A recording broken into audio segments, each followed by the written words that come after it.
When a billionaire witnessed a struggling mother return baby formula, she couldn't afford his next move created a legacy that would span generations.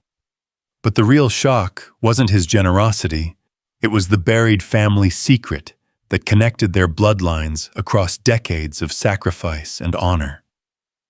Stay with me until the very end of this incredible true story, and comment below with your city so I can see how far this message of hope has traveled around the world. The fluorescent lights of Megamart cast an unforgiving glare across the checkout lanes, their harsh buzz mixing with the constant beep of scanners and the shuffle of tired feet. It was 9:47 p.m. on a Tuesday, the loneliest hour in retail purgatory, when desperation wore thin disguises and hope felt as distant as tomorrow's sunrise. Elena Marlowe stood frozen in lane 7, her weathered canvas bag clutched against her chest, like armor that had already failed her. The can of Similac Pro Advance sat on the conveyor belt between them, her and the teenage cashier whose name tag read Kevin, like evidence of her inadequacy as a mother. The red digital display glowed mercilessly, $47.83.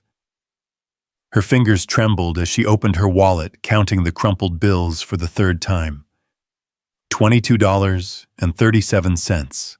The same amount it had been 5 minutes ago, 5 hours ago, 5 days ago. Mathematics had never been so cruel. "Ma'am." Kevin's voice carried the practiced patience of someone who'd seen this scene play out countless times before. Behind Elena, the line was growing restless. A businessman in a wrinkled suit checked his watch with theatrical annoyance. A college student shifted her weight from foot to foot, earbuds blocking out the world's inconveniences. Elena's throat constricted. "I'm sorry," she whispered, her voice barely audible above the store's ambient noise.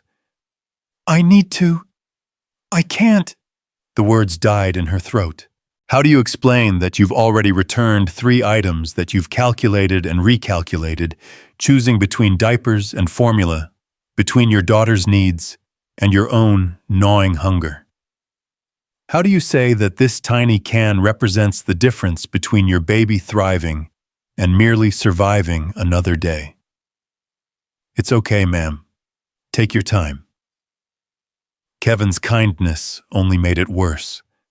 Elena could feel the heat of embarrassment crawling up her neck, painting her cheeks crimson under the unflattering lights.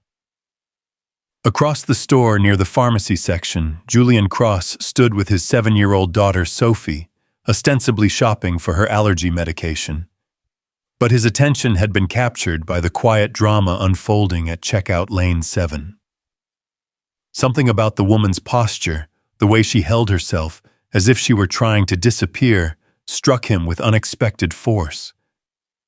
Julian Cross was a man accustomed to being noticed. At 38, he commanded boardrooms and newspaper headlines with equal ease.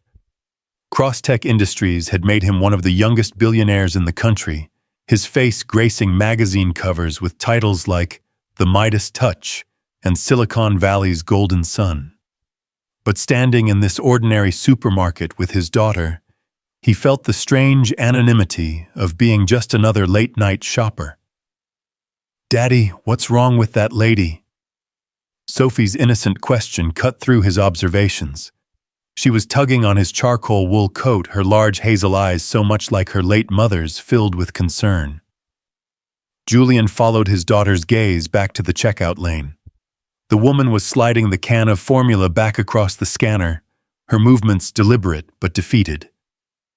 Even from this distance, he could see the way her shoulders curved inward, as if she were trying to protect herself from an invisible blow. She looked sad.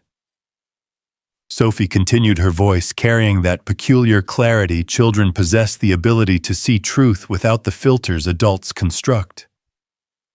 "Why is she giving the baby food back?" Julian's chest tightened. He'd built his fortune on reading people, on understanding what they needed before they knew it themselves. But this wasn't a business transaction or a merger negotiation. This was raw human need stripped of pretense and politics. Sometimes, sweetheart, he said carefully, people have difficult choices to make. Sophie frowned, processing this information with the seriousness she applied to all of life's mysteries. But babies need food, right? That's what you always tell me. The simplicity of her logic was devastating. Elena had finally managed to complete her transaction: a loaf of day-old bread, a small jar of peanut butter, and a package of generic diapers. Total $18.94. She clutched the plastic bag to her chest and hurried toward the exit, her sneakers squeaking softly against the polished linoleum. But Julian was already moving, his decision crystallizing with the clarity that had made him successful in business. "Sophie, stay close to Daddy," he murmured, guiding his daughter toward the customer service counter. The night manager, a tired-looking woman in her 50s, glanced up from her paperwork. "Can I help you, sir?" "The woman who just left, the one who returned the baby formula. I'd like to purchase it for her." Julian's voice was steady, but his heart was beating faster than it had during his last board presentation. The manager's eyes widened slightly as recognition dawned. Julian Cross was a recognizable figure in their affluent suburb, though he rarely shopped at chain stores. "Of course, Mr. Cross. That's very generous of you. I'd also like to add some other items." Julian continued, pulling out his phone to make a quick list. Infant formula, several cans of different brands. Baby food, diapers, toiletries. Whatever a mother with a young child might need. Sophie was watching this exchange with fascination, her small hand still tucked securely in his. "Are we helping the sad lady, Daddy? We're going to try Princess." Outside, Elena was walking toward the bus stop with mechanical steps, each footfall echoing the rhythm of her failure.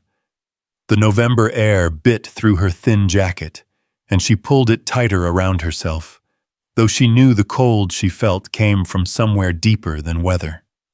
Her phone buzzed with a text from Mrs. Chen, her elderly neighbor who was watching 18-month-old Daisy. "All good here. Baby sleeping like angel. Take your time." Elena almost laughed at the irony. Take your time. As if she had a choice. As if the bus schedule and her empty wallet and her daughter's hunger operated on her timeline. She settled onto the metal bench at the bus stop, setting her meager groceries beside her. The peanut butter would last a week if she was careful. The bread could be stretched with creative rationing. But Daisy's formula was running dangerously low, and the Wissy vouchers wouldn't be available until next Monday. 4 days might as well be 4 years when your child depended on you for everything. Elena closed her eyes and allowed herself one moment of self-pity. She thought about her ex-boyfriend Marcus, who'd disappeared the moment she showed him the pregnancy test. She thought about her parents, whose disappointed silence had driven her from their home in rural Ohio to this expensive California suburb where she cleaned houses for wealthy families who treated her with polite indifference. Most of all, she thought about Daisy, her sweet, trusting daughter, who deserved so much more than a mother who couldn't even afford formula. The sound of approaching footsteps made her open her eyes. A man was walking toward her, tall, well-dressed, with a little girl skipping beside him. Elena's first instinct was wariness. She'd learned to be suspicious of kindness from strangers, especially men. But there was something in his manner, hesitant, almost nervous, that gave her pause. "Excuse me," Julian said, stopping a respectful distance away. "I'm sorry to bother you, but I was in the store just now and I saw—" He paused, choosing his words carefully. "I have some things here that I thought you might be able to use." He gestured to the shopping cart behind him, loaded with bags from Megamart. Elena could see the tops of formula cans, packages of diapers, jars of baby food. "I don't understand," Elena said slowly, rising from the bench. Her voice was cautious but not unkind. Sophie tugged on her father's coat and whispered loudly enough for Elena to hear. "Is this the sad lady we're helping?" Julian's cheeks flushed slightly. "My daughter is very observant," he said with a slight smile. "And she's right, we'd like to help if you'll let us." Elena stared at the cart, then at the man and his daughter. The little girl had the kind of confident sweetness that came from never doubting where her next meal would come from, but her eyes held genuine concern. "I can't accept this," Elena said finally. "I don't even know you." "You're right," Julian agreed. "I'm Julian and this is Sophie. We don't know you either, but sometimes that makes it easier, doesn't it?" No complicated history, no expectations. Just one parent helping another. There was something in his voice, a quality Elena couldn't quite identify, that made her look at him more closely. His clothes were expensive but understated his demeanor, confident but not arrogant. Most tellingly, there was no pity in his eyes, only a kind of recognition. "I have a daughter too," Julian continued. "I know how it feels to want to give them everything and worry that you're falling short." Elena felt her carefully constructed defenses wavering. "You don't understand. I can't pay you back." "I'm not asking you to." Julian's voice was gentle but firm. "Think of it as paying it forward. Someday when you're in a position to help someone else, you will." The bus was approaching in the distance, its headlights cutting through the darkness. Elena had perhaps 2 minutes to make a decision that felt monumentally important. Sophie stepped forward with the fearless charm of childhood. "My mommy died when I was little," she said matter-of-factly. "But Daddy takes good care of me. Maybe we can take good care of you too." The words hit Elena like a physical blow, not painful, but overwhelming in their innocent honesty. She looked from Sophie to Julian, seeing something she hadn't expected, understanding. "What's your daughter's name?" Julian asked softly. "Daisy," Elena whispered. "That's a beautiful name. How old is she?" 18 months. Elena's voice was stronger now, filled with the pride that always came when she talked about her daughter. The bus pulled up to the stop with a hydraulic wheeze, its doors folding open. The driver looked expectantly at Elena, who stood frozen between her old life and something she couldn't yet name. "Ma'am?" the driver called. "You getting on?" Julian stepped forward slightly. "Would you let me give you a ride home? I promise I'm not a serial killer. Sophie can vouch for me." Sophie nodded solemnly. "Daddy's not scary. He makes really good pancakes and he lets me paint his nails sometimes." Despite everything, Elena felt her lips curve into the first genuine smile she'd managed in weeks. "You let her paint your nails?" Julian held up his hands, revealing traces of purple polish on his thumbnails. "Pink last week, purple this week. Next week she's threatening glitter." The bus driver honked impatiently. Elena made her choice. "Okay," she said to the driver. "I'm not getting on after all." As the bus pulled away, Elena turned back to Julian and Sophie, her heart pounding. "I don't understand why you're doing this." "Honestly," Julian said, beginning to push the cart toward the parking area. "Neither do I completely. But Sophie asked me why you looked sad and I couldn't think of a good reason not to try to help." They walked in comfortable silence toward Julian's car, a sleek black Tesla that probably cost more than Elena made in 2 years. But instead of emphasizing the distance between their circumstances, it somehow made Julian's kindness more remarkable. "Where do you live?" Julian asked as they reached the car. Elena gave him the address, a modest apartment complex about 10 minutes away. Julian nodded, programming it into his GPS while Sophie climbed into her booster seat. "Can the lady sit by me, Daddy?" Sophie asked. "I want to tell her about Daisy's formula." Elena found herself in the back seat of a stranger's car, surrounded by enough groceries to feed her and Daisy for a month. The surreal nature of the situation wasn't lost on her, but exhaustion and gratitude had overridden her usual caution. So Daisy, Sophie said, as if they were old friends. Is she walking yet? I started walking when I was 10 months old. Daddy says I was in a hurry to explore the world. She's just starting to take a few steps, Elena replied, finding herself relaxing into the conversation. She loves music. She dances whenever she hears a song, even if it's just someone humming. I love dancing too, Sophie exclaimed. Maybe Daisy and I could have a dance party sometime. In the rearview mirror, Julian caught Elena's eye. There was a question there, unspoken but clear. Would that be okay? Elena found herself nodding before she could overthink it. They pulled into the parking lot of Sunset Gardens Apartments, a complex that had seen better decades, but maintained a certain dignity in its decline. Julian parked near the entrance, then got out to help with the groceries. You really don't have to, Elena protested, but Julian was already lifting bags from the trunk. Sophie, can you carry the light bag? He asked his daughter, who eagerly accepted a bag of bread and snacks. Elena's apartment was on the second floor, accessible by an outdoor staircase that creaked ominously under their combined weight. She fumbled with her keys, suddenly self-conscious about inviting strangers into her humble home. Mrs. Chen, she called softly as she opened the door. I'm back. An elderly Chinese woman emerged from the tiny living room, her silver hair neat despite the late hour. She took in the scene, Elena with two strangers carrying groceries with the unflappable composure of someone who'd seen most of life's surprises. Baby is sleeping, Mrs. Chen said simply.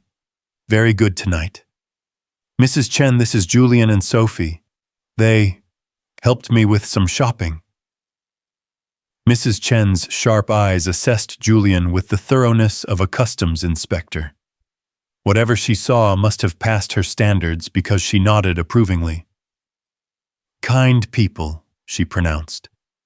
Daisy will be happy for full belly tomorrow. They set the groceries on Elena's small kitchen counter, the bags overwhelming the limited space.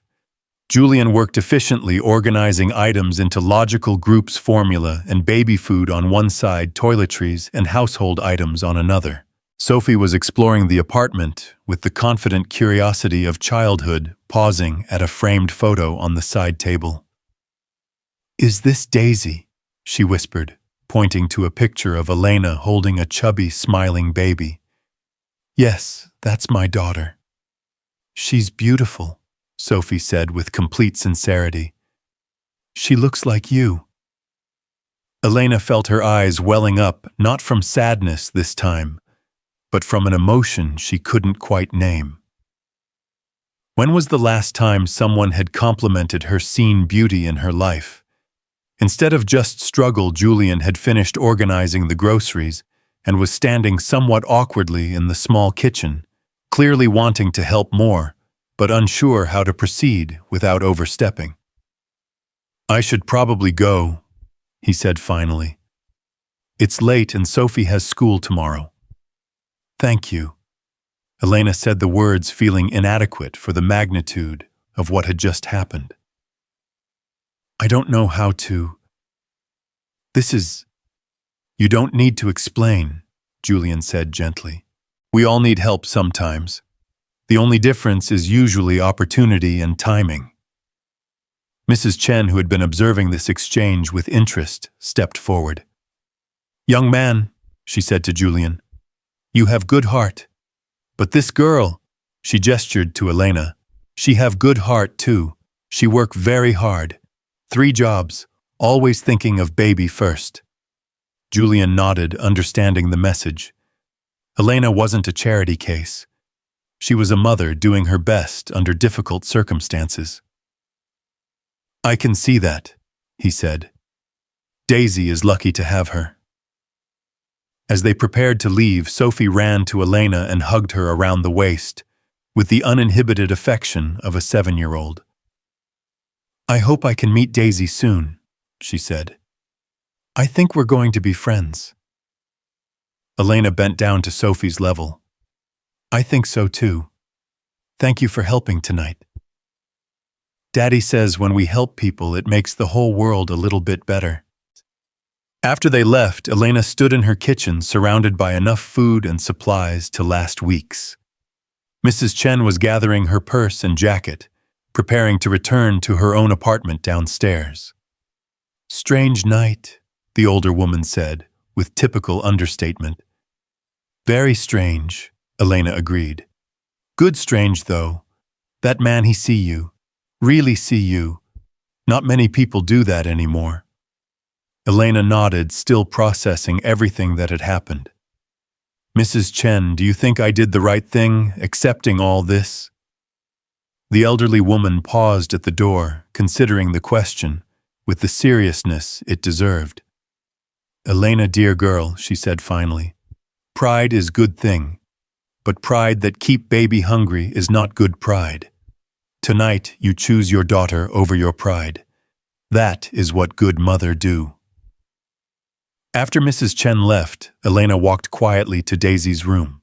Her daughter was sleeping peacefully in her crib, her small fist curled near her cheek, completely unaware that her world had just shifted dramatically. Elena brushed a gentle finger across Daisy's soft hair, marveling at how perfect she was, how deserving of everything good the world had to offer. Tomorrow you'll have your formula baby girl, she whispered. And maybe if we're very lucky, we'll have found something else too. As she prepared for bed, Elena couldn't stop thinking about Julian and Sophie. There had been something in Julian's manner, a sadness that matched her own perhaps, or a recognition of the weight that came with being solely responsible for someone you loved more than life itself. And Sophie's innocent wisdom about helping people make the world better resonated in a way that made Elena's chest ache with hope. For the first time in months, Elena fell asleep, not calculating bills or rationing supplies, but wondering what tomorrow might bring. Outside her window, the city hummed with its usual restless energy, but inside her small apartment, everything felt different. She didn't know yet that Julian Cross was one of the most powerful men in Silicon Valley. She didn't know that their families' histories were connected by threads of sacrifice and honor that stretched back generations. She didn't know that what had begun as a simple act of kindness would evolve into something that would change not just their lives, but the lives of countless others. All she knew was that a stranger had seen her struggle and chosen compassion over convenience. In a world that often felt indifferent to individual suffering, someone had noticed her pain and decided it mattered. And perhaps that was enough for now. The next morning arrived with the gentle persistence of California sunshine, filtering through Elena's thin curtains and painting golden rectangles across her worn hardwood floor. For the first few moments of consciousness, she lay still, caught in that liminal space between sleep and waking, where the previous night's events felt like an elaborate dream. Then Daisy's cheerful babbling from the next room brought reality rushing back, along with the intoxicating knowledge that for the first time in weeks, she could feed her daughter without anxiety. "Mama, Mama." Daisy's voice carried that peculiar joy that 18-month-olds bring to everything, as if each new day were a personal gift. Elena padded to the kitchen, her bare feet silent on the cool floor, and stopped short at the sight of the groceries still arranged on her counter. Evidence of last night's miracle. She opened a can of formula with hands that trembled slightly, not from hunger or desperation this time, but from something that felt dangerously close to hope. While Daisy's bottle warmed, Elena's phone buzzed with a text from her first client of the day. "Running late this morning. Can you start with the guest bathroom instead of the living room?" Mrs. Patterson's house was a 40-minute bus ride away in the hills, where Silicon Valley's elite built their glass and steel monuments to success. Elena had been cleaning for the Patterson family for 8 months, and they were decent employers, polite, punctual with payment, and they didn't leave passive-aggressive notes about missed spots like some of her other clients. But as Elena boarded the bus with Daisy in her stroller, she found herself thinking about last night's stranger and his daughter, Julian. The name felt foreign on her tongue, too refined for someone who existed in her world of bus schedules and second-hand everything. "Dada?" Daisy asked, pointing at a businessman in an expensive suit who was absorbed in his phone. "No, sweetie," Elena said softly. "That's not Daddy." The truth was, Daisy had never had a daddy in any meaningful sense. Marcus had been present for conception and absent for everything that mattered afterward. But lately, Daisy had begun noticing men more intently, as if some instinct were telling her that her family portrait was missing essential pieces. The bus climbed into the hills past manicured lawns and circular driveways, where cars cost more than Elena made in a year. Each house seemed to mock the struggle she'd left behind in her modest apartment, but today the inequality felt less sharp somehow. Last night had reminded her that kindness could exist across class lines, that wealth didn't automatically preclude compassion. Mrs. Patterson's house was a sprawling contemporary structure that seemed to defy gravity with its cantilevered sections and floor-to-ceiling windows. Elena let herself in through the service entrance, as was customary, and settled Daisy in the laundry room with her toys while she worked. "Good morning, Elena," Mrs. Patterson called from the kitchen, where she was sipping coffee from a mug that probably cost more than Elena's weekly grocery budget. "How's your little one today?" "She's wonderful, thank you for asking." Elena had learned to keep these exchanges brief and pleasant. Employers appreciated friendliness but not intimacy, courtesy but not complexity. Elena worked with practiced efficiency, moving through the guest bathroom with the methodical precision she'd developed over 2 years of house cleaning. But her mind kept wandering to last night, to the stranger who'd seen her humiliation and transformed it into dignity. Around noon, while Elena was dusting the living room's elaborate entertainment center, Mrs. Patterson approached with an unusual expression on her face. "Elena, I hope you don't mind my asking, but do you know a Julian Cross?" Elena's hand stilled on the remote control she'd been cleaning.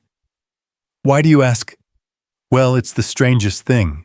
My husband was at his golf club this morning, and someone approached him asking about you. Apparently this person was looking for a way to contact you, but only knew your first name and that you cleaned houses in this area." Elena's heart began beating faster. "What did your husband tell them?" "Nothing, of course. We respect your privacy completely, but the man left his card and asked if Robert would pass it along if he ever saw you." Mrs. Patterson held out an elegant business card printed on heavy stock. Said it was important. Elena took the card with hands that had begun to tremble. The embossed letters seemed to shimmer under the recessed lighting. Julian Cross, CEO, Cross Tech Industries. Below that, a phone number and email address. "Elena, are you all right? You look like you've seen a ghost." "I'm fine." Elena managed, though her voice sounded strange to her own ears. "This person, I met him last night. He helped me with something." Mrs. Patterson's eyebrows rose with curiosity, but she had enough social grace not to pry further. "Well, he seemed very eager to reconnect. Said it was about an opportunity." After Mrs. Patterson left her alone, Elena stared at the business card until the letters blurred. Cross Tech Industries. She'd heard that name before, who hadn't? They developed software that ran half the world's mobile devices. Their CEO was routinely featured in business magazines as one of the most influential people in tech. The man who'd bought her groceries last night was a billionaire. The realization hit her like cold water. Julian Cross hadn't been some middle-class father extending neighborly kindness. He was one of the most powerful men in Silicon Valley, and for reasons she couldn't fathom, he was looking for her. Elena finished her work at the Patterson house in a distracted haze, her mind churning with questions and possibilities. On the bus ride home, she studied the business card obsessively as if it might reveal Julian's motivations through careful examination. Back at her apartment while Daisy napped, Elena sat at her tiny kitchen table and pulled up Crosstech Industries on her phone. The company's website was sleek and professional, filled with photos of smiling employees and testimonials about innovation and social responsibility. There was Julian on the leadership page looking polished and confident in a photographer's studio. The bio was impressive but impersonal. Harvard Business School, previous executive positions at major tech companies, numerous awards for innovation and philanthropy. Nothing that explained why he would care about a struggling single mother he'd met in a supermarket. Elena's finger hovered over his phone number for 20 minutes, before she finally worked up the courage to dial. The phone rang twice before a warm voice answered. "This is Julian." Hello? This is Elena. Elena Marlowe, from last night." "Elena." The relief in his voice was unmistakable. "I was hoping you'd call. How are you? How's Daisy?" We're good. Thank you again for everything last night. I got your card through Mrs. Patterson and Elena paused, unsure how to continue. "I looked up your company." Julian chuckled, but it wasn't condescending. "I imagine that was a bit of a surprise." "That's one way to put it. Why didn't you tell me who you were? Would it have mattered?" Elena considered this. "I don't know, maybe. Probably. I might have been too intimidated to accept your help." "Exactly. Last night wasn't about Crosstech or business cards or any of that. It was about Sophie seeing someone who needed help and wondering why we weren't doing something about it." Elena felt some of her tension ease. "She's a special little girl."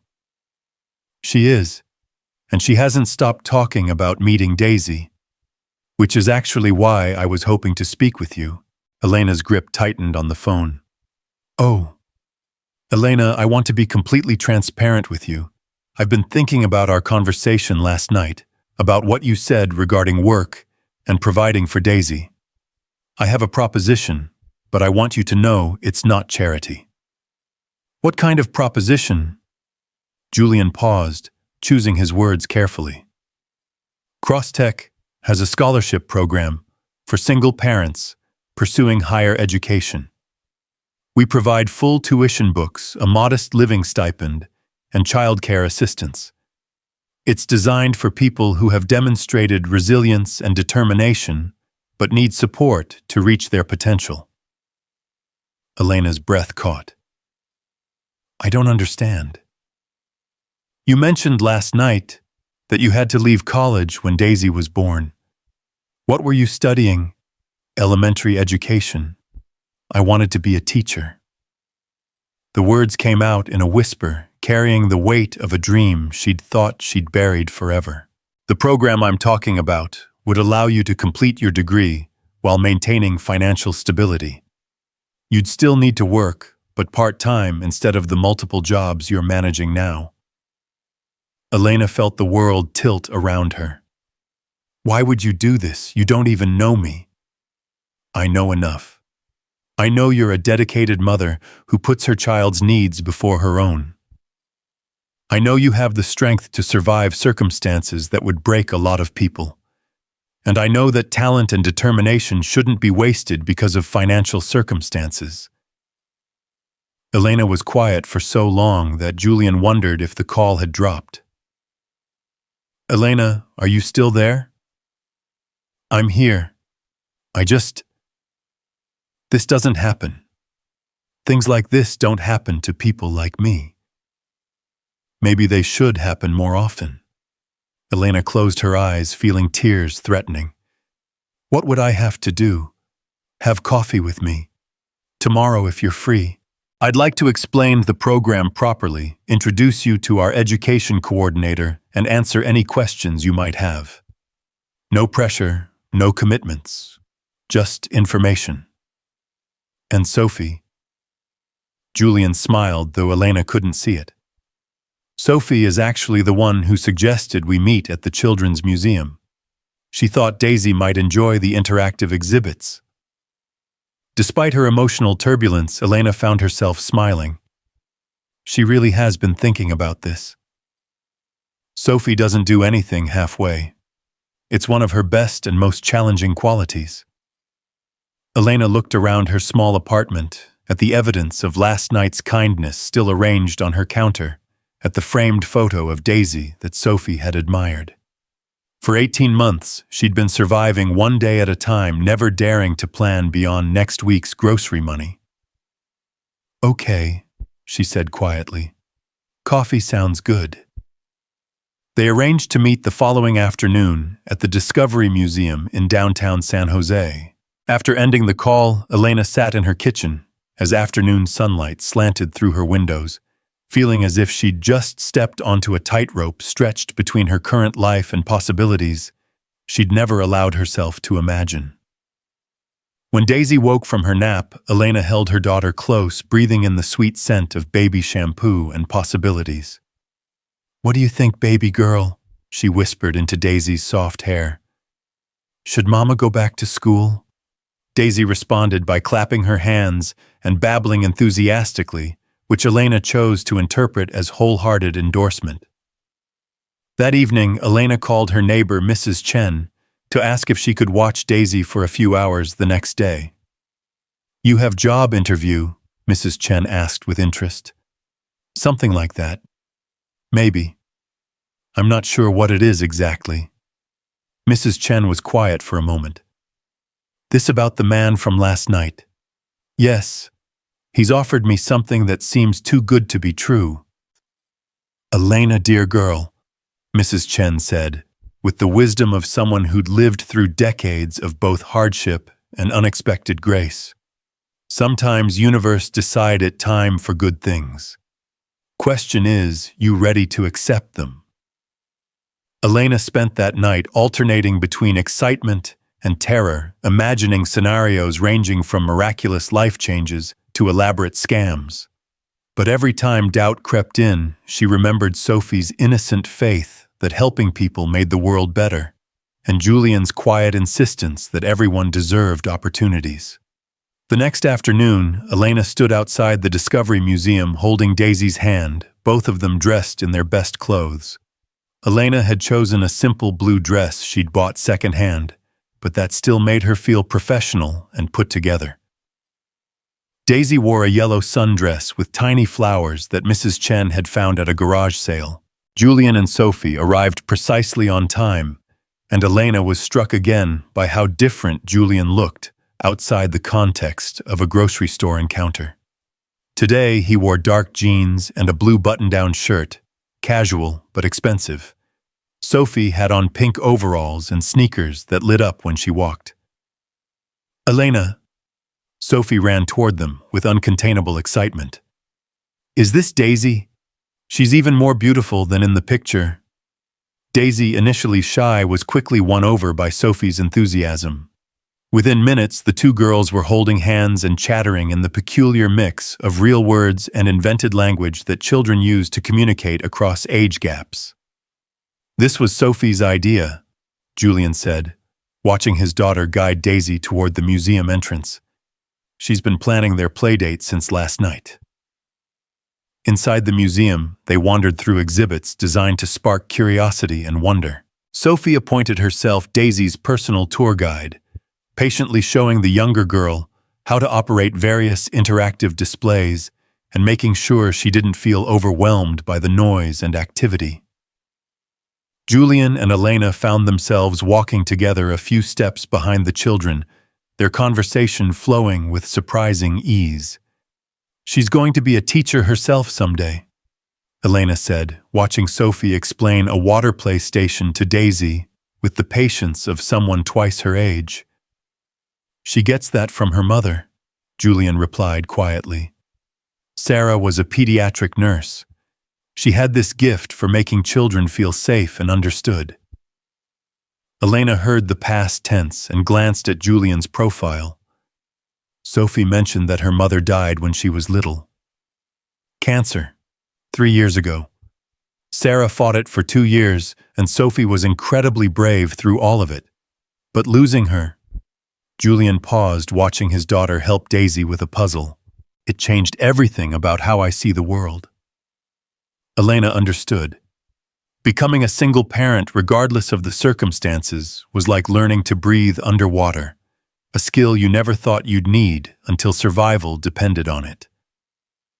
"I'm sorry," she said simply. "Thank you." The hardest part is that Sophie barely remembers her now. Sometimes she asks questions about her mother, and I realize I'm the only keeper of those memories for her. They found a quiet corner in the museum's cafe while the girls played in a nearby toddler area. Julian ordered coffee for both of them and apple juice for the children, then pulled out a folder from his messenger bag. "I want to show you what I was talking about yesterday," he said, spreading papers across the small table. "The Cross-Tech Foundation Education Initiative." Elena studied the documents with growing amazement. The scholarship program was comprehensive, beyond anything she'd imagined: full tuition to any accredited university in California, a monthly stipend for living expenses, funding for childcare, even money for textbooks and technology. "This is real?" she asked, looking up from the papers. "Completely real. We've been running the program for 3 years now, and we've had 47 graduates so far. Teachers, nurses, social workers, engineers, people who are making a difference in their communities." Elena traced her finger along the eligibility requirements. "It says here that applicants need to demonstrate financial need and academic potential. I haven't been in school for almost 2 years. Your transcripts from UC Davis show a 3.8 GPA in your education courses. That's academic potential. And I think we can safely say you meet the financial need requirement." Elena felt her cheeks burn. "You looked up my academic records?" Julian had the grace to look embarrassed. "I had my assistant do some basic background research. I hope you don't mind. I wanted to make sure this program would be a good fit before I raised your hopes. What else did you find out about me?" "Nothing invasive, I promise. Just that you'd been a Dean's List student at UC Davis, that you'd been working multiple jobs to support yourself even before Daisy was born, and that you have no criminal record or outstanding debts that would complicate the scholarship process." Elena wasn't sure whether to be flattered or concerned that a billionaire had been investigating her background. But looking at Sophie and Daisy playing together, seeing the genuine warmth in Julian's eyes as he watched them, she found it hard to feel threatened. "Why me?" she asked finally. "I'm sure there are hundreds of single parents who could benefit from this program." Julian was quiet for a moment, watching his daughter teach Daisy how to stack blocks. "Do you want the honest answer?" "Always. Because Sophie asked me to help you, and I've learned that children see things adults miss. Because you reminded me that privilege comes with responsibility, and I haven't been living up to that responsibility. And because—" He paused, seeming to debate whether to continue. Because I know what it's like to feel like you're failing someone you love. After Sarah died, I threw myself into work and convinced myself that providing financially for Sophie was enough. It took me too long to realize that she needed more than a successful father. She needed a present one."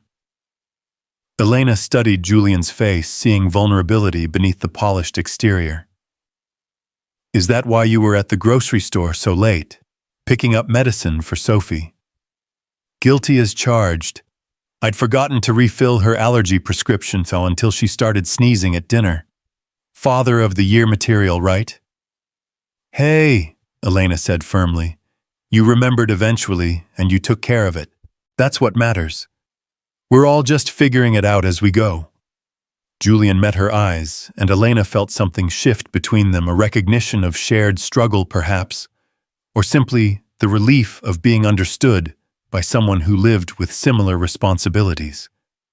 The program requires a minimum 2-year commitment. Julian continued, returning to the scholarship materials. Students meet with academic advisors monthly, maintain a 3.0 GPA, and participate in community service projects. But there's flexibility built in for the realities of parenting. Elena read through the requirements, her mind spinning with possibilities and fears in equal measure. What if I fail? What if I can't handle school and work and taking care of Daisy? What if you succeed? The simple question hit her like a challenge. Elena realized she'd spent so long preparing for disappointment that she'd forgotten how to imagine success. I'd need to take the SATs again for some schools, she said, thinking aloud. And I'd have to figure out which universities have the best education programs with evening or weekend classes. San Jose State has an excellent teacher preparation program with flexible scheduling for working parents, Julian offered. And the foundation has relationships with several schools that prioritize adult learners. Elena looked across the cafe to where Sophie was reading a picture book to Daisy, both girls completely absorbed in the story.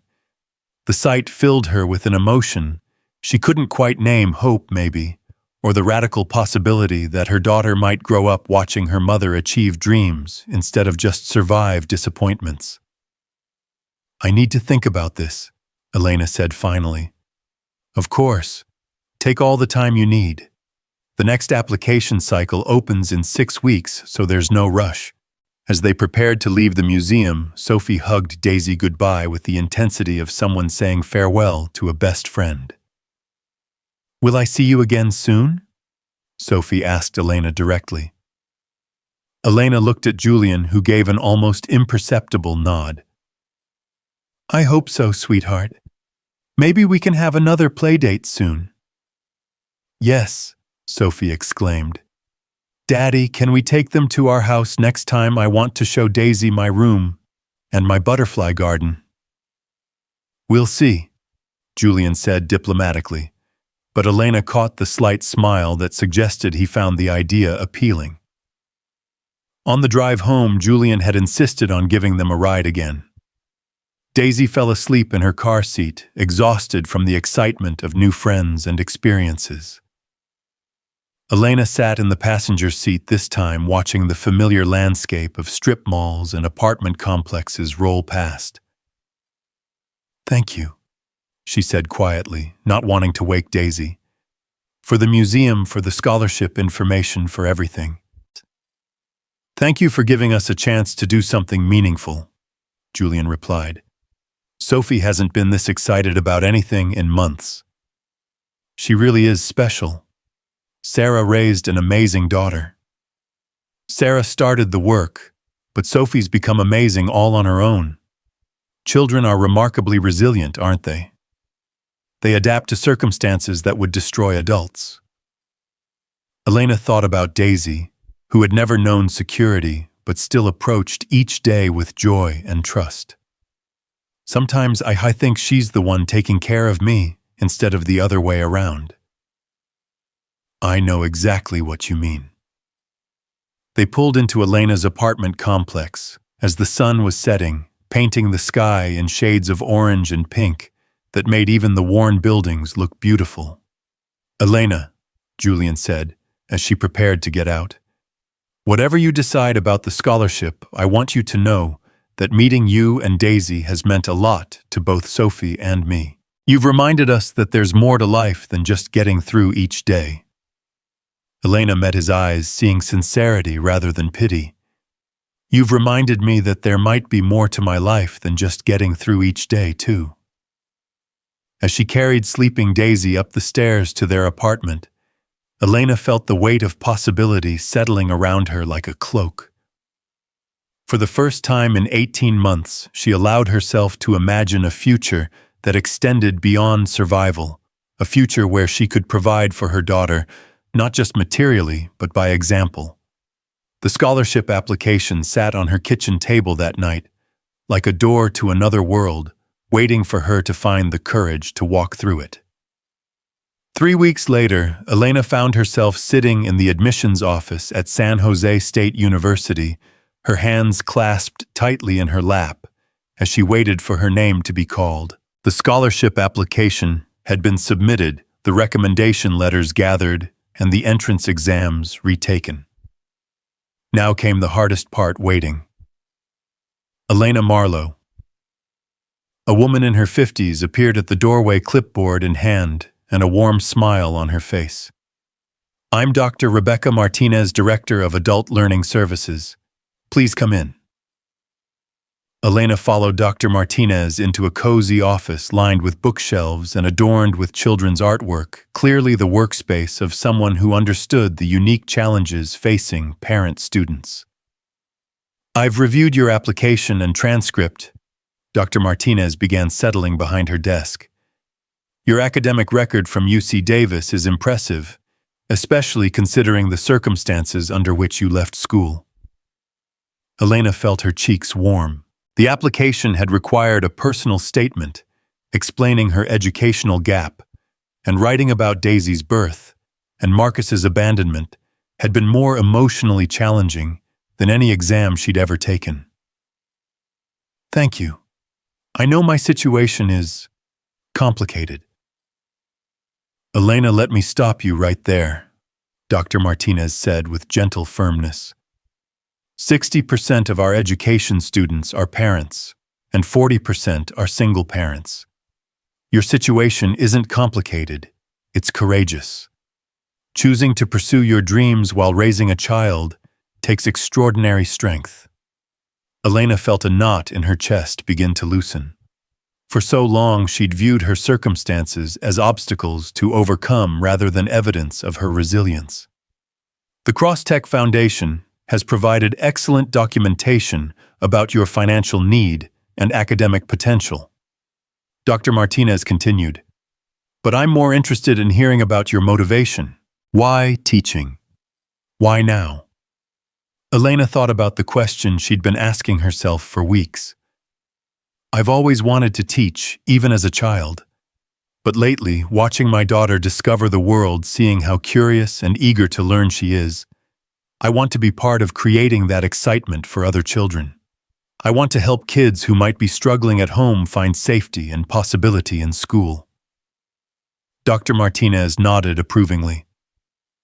"Many of our most effective teachers come from backgrounds where they understand firsthand what their students might be facing at home. Your life experience could be one of your greatest assets in the classroom." They discussed course schedules, childcare options, and the practical logistics of balancing motherhood with academic demands.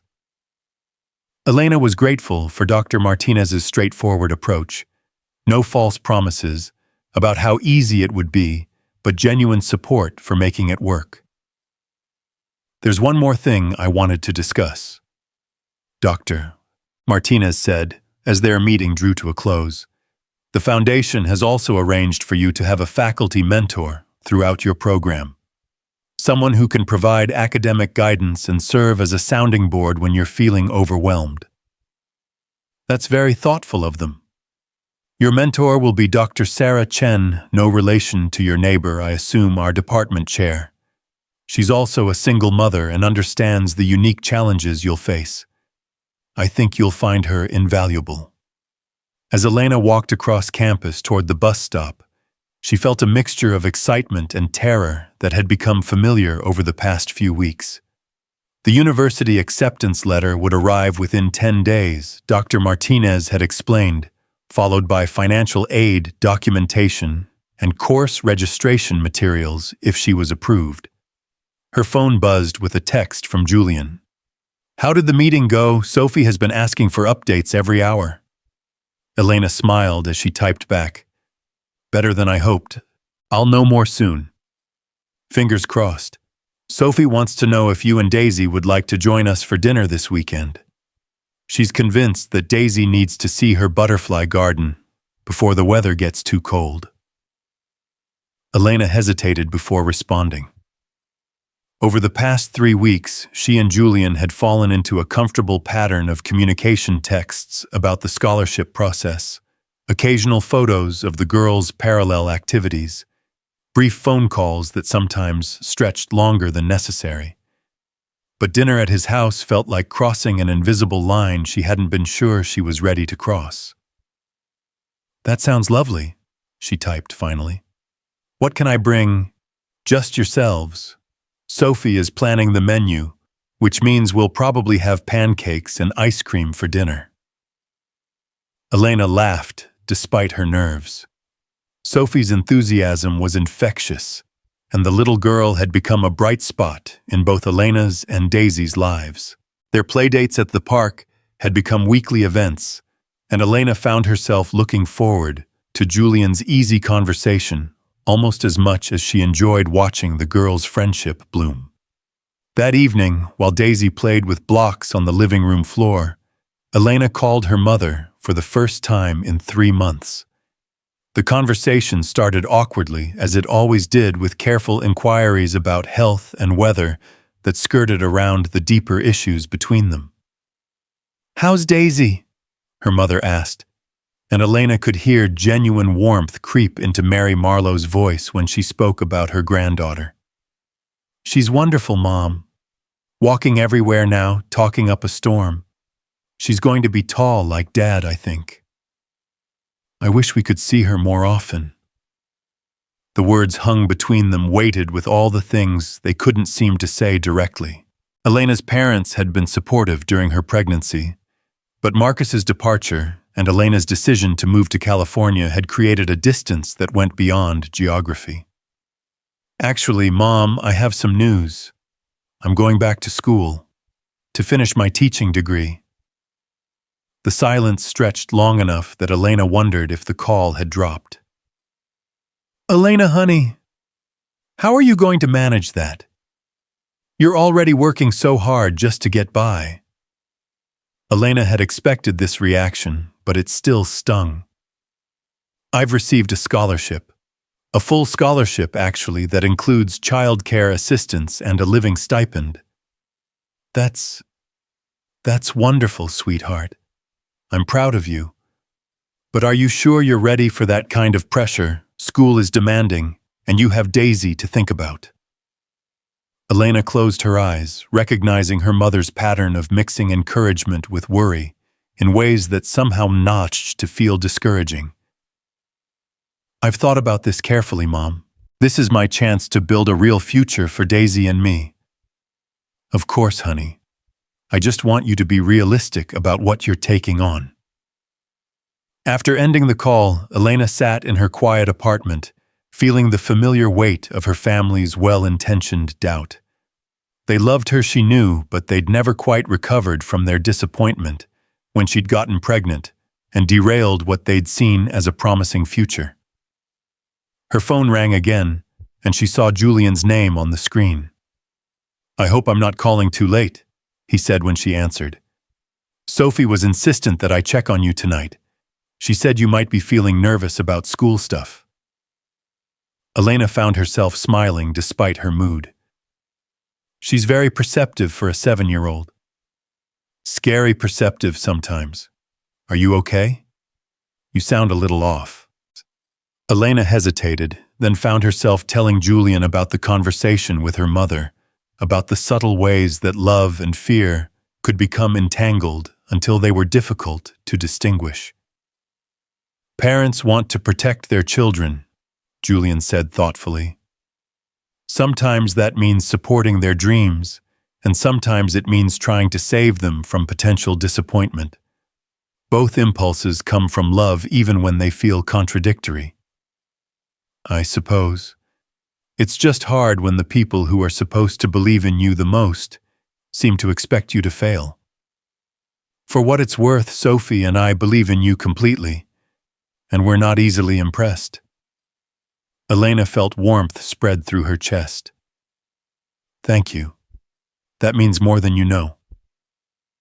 "Elena, can I ask you something personal?" "Sure. Do you ever worry about dating, about how that might complicate things for Daisy?" The question caught Elena off guard. "I don't really have time to think about dating.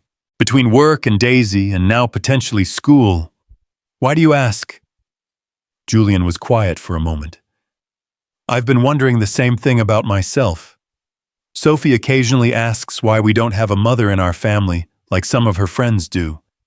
I tell her that families come in all shapes, but I sometimes wonder if I'm being selfish by not trying to find her a stepmother.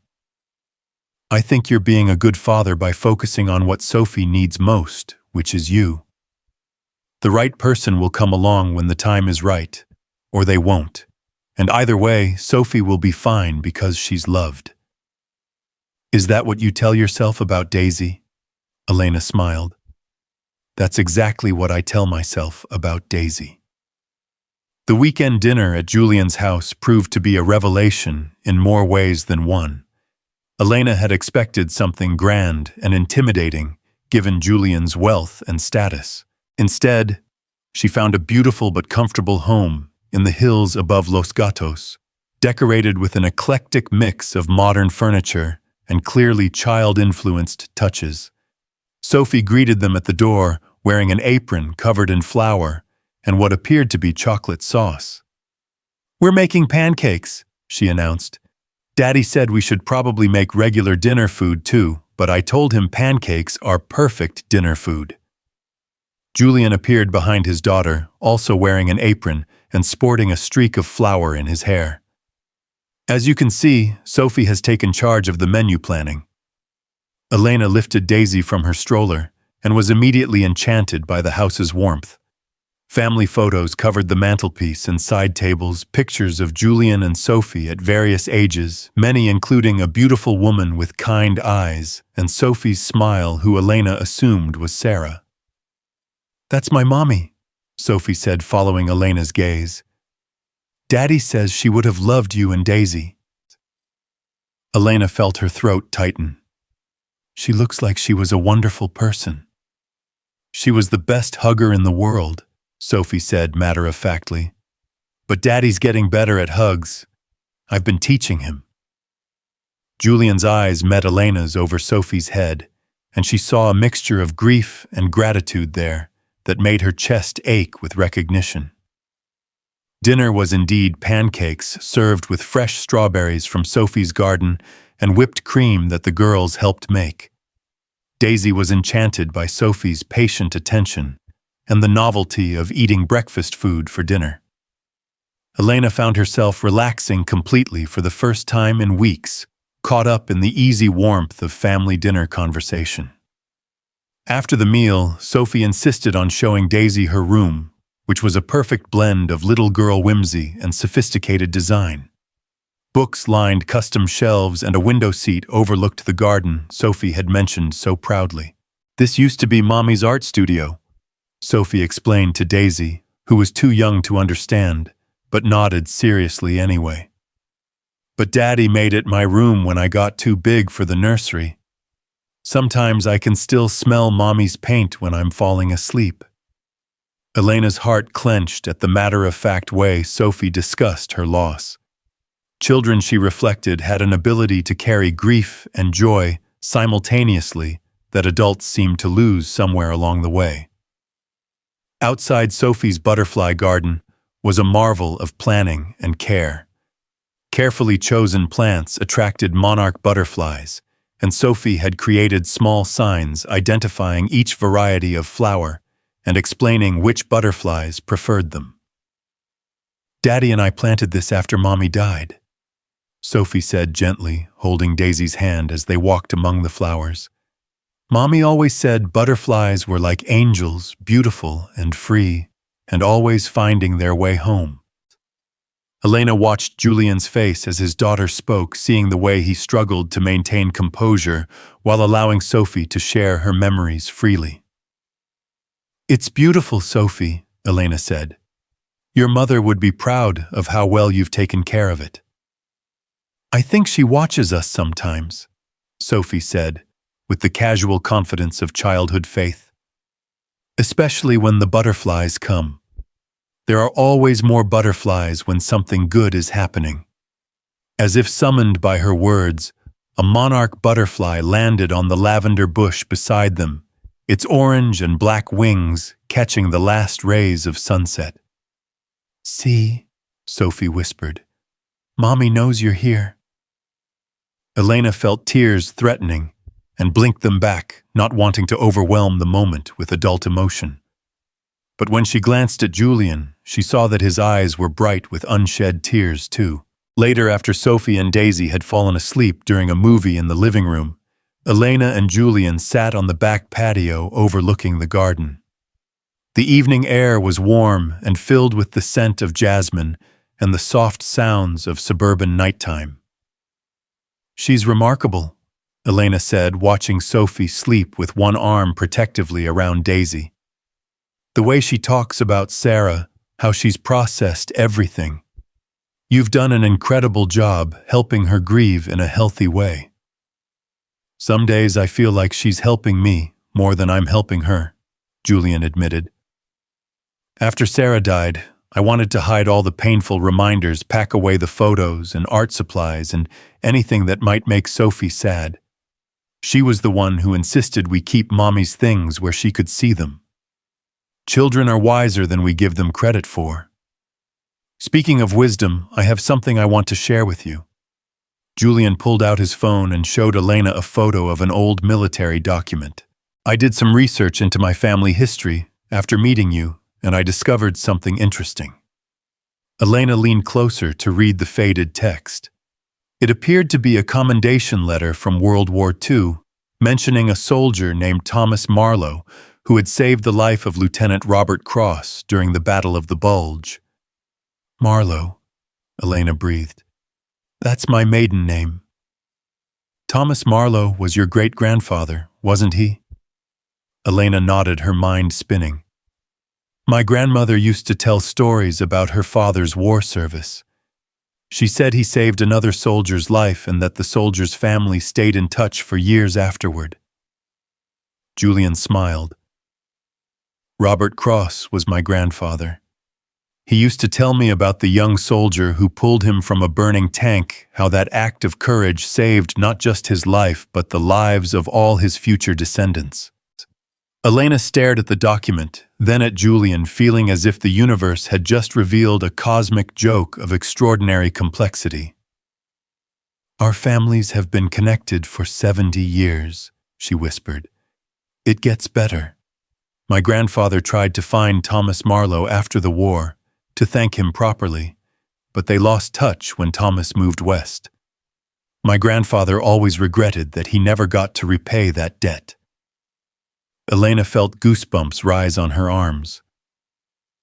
So when you helped me that night in the grocery store, I had no idea about any of this then. I found out about the connection after I started researching the scholarship program, when your full name came up in the background check. Elena stood and walked to the garden's edge, trying to process the magnitude of what Julian was telling her. This is why you really wanted to help me. You felt obligated because of something that happened before we were born. Julian joined her at the garden's edge. Elena, no, that's not why I helped you, and it's not why I offered you the scholarship. I helped you because Sophie asked me to, and because it was the right thing to do. I'm telling you about our family's connection now, because I think you deserve to know that kindness echoes across generations in ways we can't always see. Elena turned to face him, searching his expression for any sign of pity or obligation. But it changes things, doesn't it? This family debt that you think needs to be repaid. The only thing it changes is my gratitude. My grandfather lived to be 93 because your great-grandfather risked his life for a stranger. I exist, Sophie exists because of your family's courage. But Elena, that's not why I care about you and Daisy. Elena felt her pulse quicken. Why do you care about us? Julian was quiet for a long moment, his eyes reflecting the garden's solar lights. Because Sophie lights up whenever she talks about Daisy. Because you remind me that there's more to life than work and responsibility. Because when I watch you with your daughter, I see the kind of mother Sarah would want Sophie to have in her life. Elena's breath caught. Julian, I'm not asking for anything. he said quickly. I know your life is complicated enough without adding my feelings to the mix. I just wanted you to know that whatever develops between our families, whether it's friendship or something more, it's built on genuine care, not historical obligation. Elena studied his face in the soft light, seeing vulnerability beneath his careful composure. The attraction she'd been trying to ignore for weeks suddenly felt less dangerous and more inevitable. My life is about to get even more complicated, she said softly. If I get into school, if I'm juggling classes and work and parenting, then we'll figure it out together if you want to. As friends, as co-parents of girls who adore each other as whatever feels right. Elena felt a smile tugging at her lips, despite the magnitude of what they were discussing. Sophie really has been planning this, hasn't she? Julian laughed. I'm pretty sure she's been matchmaking since the moment she saw you return that formula. She asked me last week if I thought you might want to marry us so Daisy could be her sister.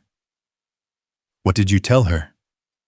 I told her that families are built on love, not just marriage certificates, and that there are lots of different ways people can care about each other. Elena moved closer to Julian, close enough to see the flecks of gold in his brown eyes. That's a very diplomatic answer. I'm a very diplomatic person. Except when you're chasing strangers through grocery store parking lots with cartloads of baby formula. Julian reached up to tuck a strand of hair behind Elena's ear, his fingers lingering against her cheek. That wasn't diplomacy. That was Sophie's influence. I should thank her then. Before Julian could respond, Elena rose on her tiptoes and kissed him softly. It was a gentle kiss, tentative and sweet, but it carried the weight of everything they'd shared and everything they might become. When they broke apart, Julian rested his forehead against hers. Elena, I want you to know that the scholarship stands regardless of what happens between us personally. Your education, your future, that's not contingent on anything except your own hard work. Elena felt a wave of gratitude so intense it was almost overwhelming. How do you always know exactly the right thing to say? Years of practice with Sophie. Children require absolute honesty and infinite patience. They were interrupted by a sleepy voice from the living room. Daddy, is Elena still here? Julian and Elena exchanged amused glances before heading inside, where they found Sophie sitting up on the couch, with Daisy still asleep in her arms. We were just talking in the garden, sweetheart, Julian said. It's time for Elena and Daisy to go home so you can get to bed. Sophie looked from her father to Elena with the shrewd assessment of a child who understood more than adults typically credited her with. Did you tell her about the butterfly thing? Sophie asked Julian seriously. What butterfly thing? Elena asked. Sophie pointed to the window where a monarch butterfly was resting on the glass, despite the late hour. Mommy always sends butterflies when something special is about to happen. I think she likes you. Elena felt tears spring to her eyes again, moved by the simple faith in Sophie's voice and the strange magic of the moment. I think I would have liked her too, Elena said softly. As they prepared to leave, Sophie hugged Elena with the fierce intensity she'd displayed that first night in the grocery store. I'm really glad Daddy helped you, she whispered into Elena's ear. And I'm really glad you said yes. On the drive home, Julian insisted on driving them again. Despite Elena's protests that she could manage the bus, Daisy slept peacefully in her car seat, while Elena wrestled with the evening's revelations. The family connection felt like something from a novel, too perfectly orchestrated to be coincidence. But Julian's kiss, the way Sophie had curled protectively around Daisy, the sense of rightness she'd felt in their home, those things were too real to be explained by obligation or cosmic intervention. Elena, Julian said, as they pulled into her apartment complex. I want you to know that you don't have to decide anything tonight, or this week, or even this month. Whatever happens between us, it happens at your pace. Elena looked at him in the dim light of the parking lot, this man who'd entered her life through kindness and stayed through genuine care. What if my pace is faster than you expect? Julian smiled. Then I'll do my best to keep up. Elena carried sleeping Daisy upstairs, her mind swirling with possibilities that ranged from terrifying to wonderful. As she tucked her daughter into bed, she whispered the same words she'd been saying every night for 18 months. Sweet dreams, baby girl. Tomorrow is going to be a good day. But for the first time since Daisy's birth, Elena actually believed it might be true. The acceptance letter from San Jose State arrived on a Thursday morning, delivered by a mail carrier who couldn't have known he was carrying the key to Elena's future. Elena stared at the envelope for 10 minutes before finding the courage to open it, her hands shaking as she unfolded the official letterhead. Dear Ms. Marlowe, it began.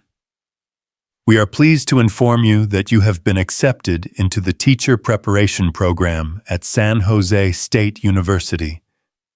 Elena sank onto her couch, reading the letter 3 times before the words fully registered. She was going back to school. She was going to become a teacher. She was going to build the future she'd dreamed of for herself and Daisy. Her phone was already in her hand. Julian's number highlighted before she remembered that he was probably in meetings. Instead, she called Mrs. Chen, who answered on the first ring as if she'd been waiting for this exact call. It happened, Elena said without preamble. I got in. I'm going to be a teacher. Mrs. Chen's delighted laughter filled the phone. Elena, dear girl, I am so proud of you. When do you start? Fall semester. Classes begin in 6 weeks. And the little girl, Sophie, she will be so excited. Elena smiled, thinking about Sophie's reaction. I should call Julian and tell him. Yes, you should. But Elena, yes. This is your victory, your hard work, your courage, your intelligence. Don't forget that in all the celebrating. After hanging up with Mrs. Chen, Elena did call Julian, who answered immediately, despite being in what sounded like a conference room. Elena, is everything okay? I got in, she said simply. I got into the program. There was a moment of silence, then the sound of a chair scraping and footsteps. Excuse me for a moment, Julian said to whomever he'd been meeting with. When he spoke again, his voice was private and warm. Elena, that's incredible. I'm so proud of you. I can't quite believe it's real. It's real. You did this. You earned this. Elena felt tears of joy threatening. Julian, I don't know how to thank you for making this possible. You don't need to thank me. You need to celebrate. Can I take you and Daisy to dinner tonight? Sophie's going to want to make this a proper celebration. That evening, they went to a family restaurant where Sophie insisted they order dessert first to properly commemorate the occasion. Daisy was fascinated by the sparkler in Elena's celebration sundae, clapping her hands and babbling with excitement every time it flickered. So when you're a teacher, Sophie said seriously, will you teach kids like me? I'm planning to teach elementary school, Elena confirmed. Kids your age and a little younger. Will you be the best teacher in the world? Elena laughed. I'm going to try my hardest to be a very good teacher. You will be, Sophie said with the absolute confidence of childhood. I can tell. You have the same voice Mommy used when she was taking care of sick kids at the hospital. Like you really care about making people feel better. Julian's eyes met Elena's across the table, and she saw the same wonder she felt at Sophie's ability to see directly to the heart of things. As they walked back to Julian's car after dinner, Sophie skipping ahead with Daisy toddling beside her, Julian took Elena's hand. "I have something else to tell you," he said. "The foundation board met this week and they've decided to expand the scholarship program. They want to fund 50 new scholarships next year instead of 20. Elena stopped walking. "Because of me." "Because your story reminded them why the program exists. When I presented your case to the board, when I told them about your determination and intelligence and the barriers you'd overcome, they realized we could be doing more." Elena felt overwhelmed by the ripple effects of her single acceptance. 50 more people are going to get this opportunity. 50 more families are going to get this opportunity. And Elena, they want you to help with the selection process once you're established in the program. They want someone who understands firsthand what these applicants are facing. Elena looked ahead to where Sophie was teaching Daisy to stomp on leaves, both girls laughing with pure delight. 6 weeks ago, she'd been returning baby formula because she couldn't afford it. Now she was going to help other parents find pathways to better futures. "It's too much," she said softly. "Good things like this don't happen to people like me." Julian stopped and turned to face her fully. "Elena, you need to stop thinking about yourself as people like me. You're not a charity case or a lucky accident. You're an intelligent, capable woman who got knocked down by circumstances and had the strength to get back up. The scholarship didn't create your potential. It just removed the barriers that were keeping you from reaching it." Elena felt something fundamental shift in her chest, a recognition that Julian was right. She'd been so focused on surviving that she'd forgotten to see herself as someone capable of thriving. "I love you," she said, suddenly the words escaping before she'd consciously decided to say them. Julian's face transformed with surprise and joy. "Elena, I know it's fast, and I know it's complicated, and I know our lives are about to get crazy with school and everything else.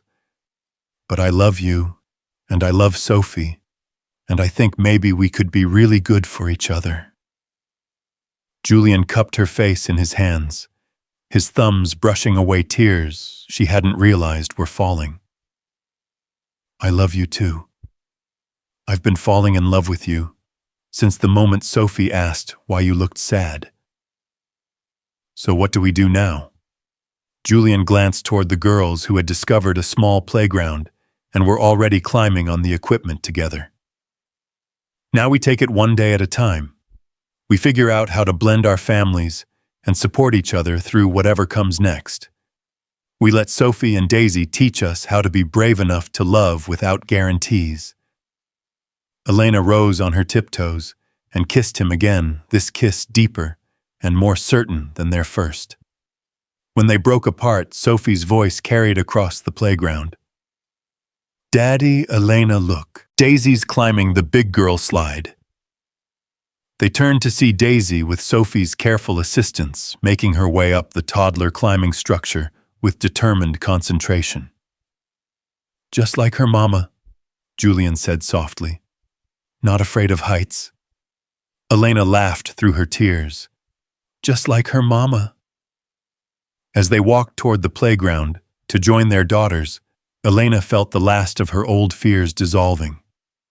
The future was still uncertain, school would still be challenging, and love always carried risks. But for the first time in her adult life, Elena felt ready for whatever came next.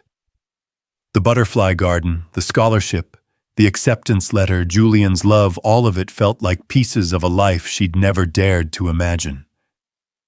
But perhaps that was the real magic, not that dreams came true exactly as planned, but that sometimes they came true in ways that were even better than anything she could have dreamed for herself. Sophie and Daisy were waiting for them at the bottom of the slide, both girls glowing with the satisfaction of small victories and new adventures.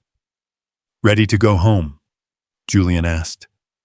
Elena looked at Sophie and Daisy, then at Julian, and realized that home wasn't a place anymore. Home was wherever the four of them were together, building something beautiful from the unexpected gift of finding each other. "Ready," she said, and meant it completely. 6 months into Elena's first semester, the rhythm of their blended life had settled into something that felt almost miraculous in its ordinary beauty. Tuesday evenings found Elena studying at Julian's dining room table, while Sophie helped Daisy with puzzle pieces on the living room floor, their laughter providing a soundtrack to Elena's education coursework. Thursday mornings meant coffee dates at the campus cafe, where Julian would quiz Elena on child development theories between his own meetings and weekends, had become a carefully orchestrated dance of family activities, study sessions, and the simple pleasure of being together. But on this particular Tuesday evening in March, Elena was struggling to concentrate on her lesson planning assignment. The previous week had brought a series of small challenges that were beginning to feel overwhelming when taken together. Daisy had been fighting a stubborn cold that kept everyone awake. Elena's car had broken down, requiring an expensive repair she couldn't afford, and her educational psychology professor had assigned a group project with classmates who seemed to assume that being a single mother meant she couldn't contribute equally to their work. "You're frowning at that textbook like it personally offended you," Julian observed, settling beside her at the table with 2 cups of tea. Elena looked up, realizing she'd been staring at the same page for 20 minutes without absorbing a single word. "I'm sorry. I'm terrible company tonight." "You're never terrible company. What's going on?" Elena gestured vaguely at her scattered notes and textbooks. "Everything feels harder than it should be.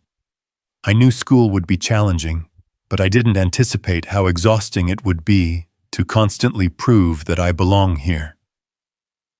Julian's expression grew concerned. "What do you mean?" Elena sighed, setting down her highlighter. "My group project partners scheduled our meetings for times when they know I have to pick up Daisy from daycare. When I suggested we meet on campus between classes, one of them actually said that maybe I should consider online classes since I have other priorities. And yesterday, Professor Williams made a comment about how young mothers often struggle with the academic rigor of the program." Julian's jaw tightened. "He said that to you directly, in front of the entire class. When I asked a question about differentiated instruction for students with learning disabilities, he said that was an advanced topic, and that I should focus on mastering the basics before worrying about special populations."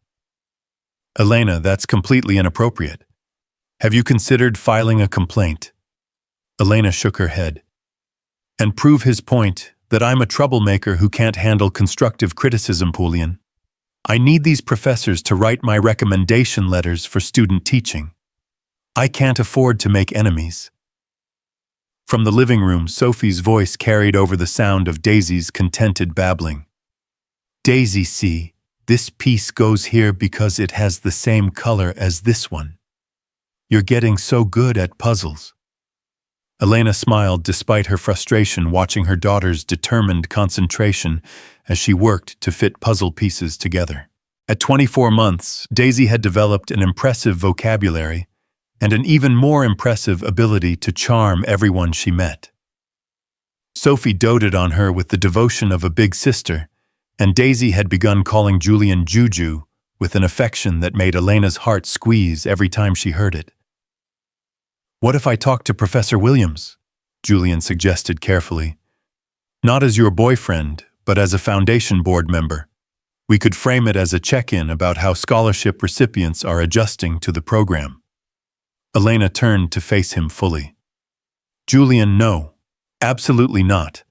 I appreciate the thought, but I need to handle this myself. If people think I'm getting special treatment because of my relationship with you, it'll undermine everything I've worked for." Julian reached for her hand. "I understand that, and I respect your independence. But Elena, you don't have to fight every battle alone anymore.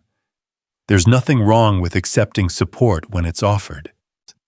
There's a difference between support and rescue, Elena replied, though she squeezed his hand to soften her words.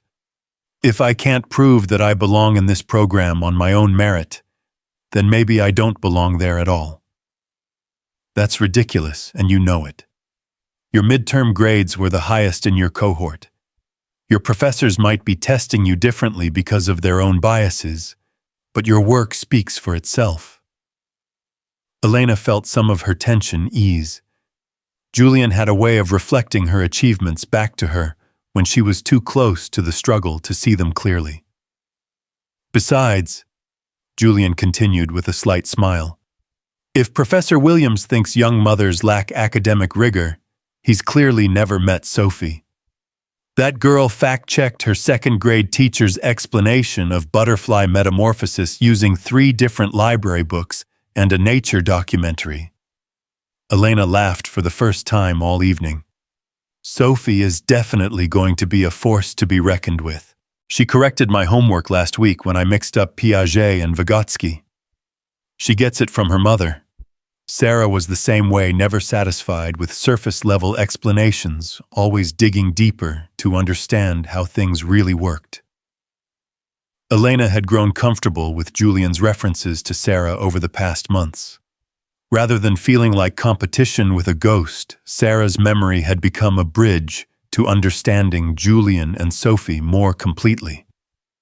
Elena had even started talking to Sarah's photo sometimes, when she was alone in the house, thanking her for raising such an incredible daughter and for somehow blessing their unexpected family constellation. Elena, Sophie called from the living room, can you come help us with something? Elena and Julian found Sophie and Daisy sitting on the floor, surrounded by art supplies, working on what appeared to be an elaborate poster project. We're making a surprise for you, Sophie announced, but we need to know how to spell some words. Elena knelt beside them, examining their creation. The poster was covered with hand-drawn flowers, butterflies, and stick figures that were clearly meant to represent their family. At the top, in Sophie's careful 7-year-old handwriting, were the words, Elena is the best student and mom in the world. Oh, girls, Elena said, her voice thick with emotion. This is beautiful. Daisy helped with the flowers, Sophie explained proudly. She's getting really good at coloring inside the lines, and I drew all of us at your graduation. See, you're wearing the special hat and the long dress, and Daisy and I are clapping, and Daddy is taking pictures. Elena studied the drawing more closely, seeing herself rendered in Sophie's optimistic vision of the future. In the drawing, Elena looked confident and happy, surrounded by people who loved her and celebrated her achievements. How do you spell proud? Sophie asked. Because we want to write that we're proud of you for being so smart and brave. Elena spelled out the letters, watching Sophie add them to the poster with the focused intensity she brought to all her projects.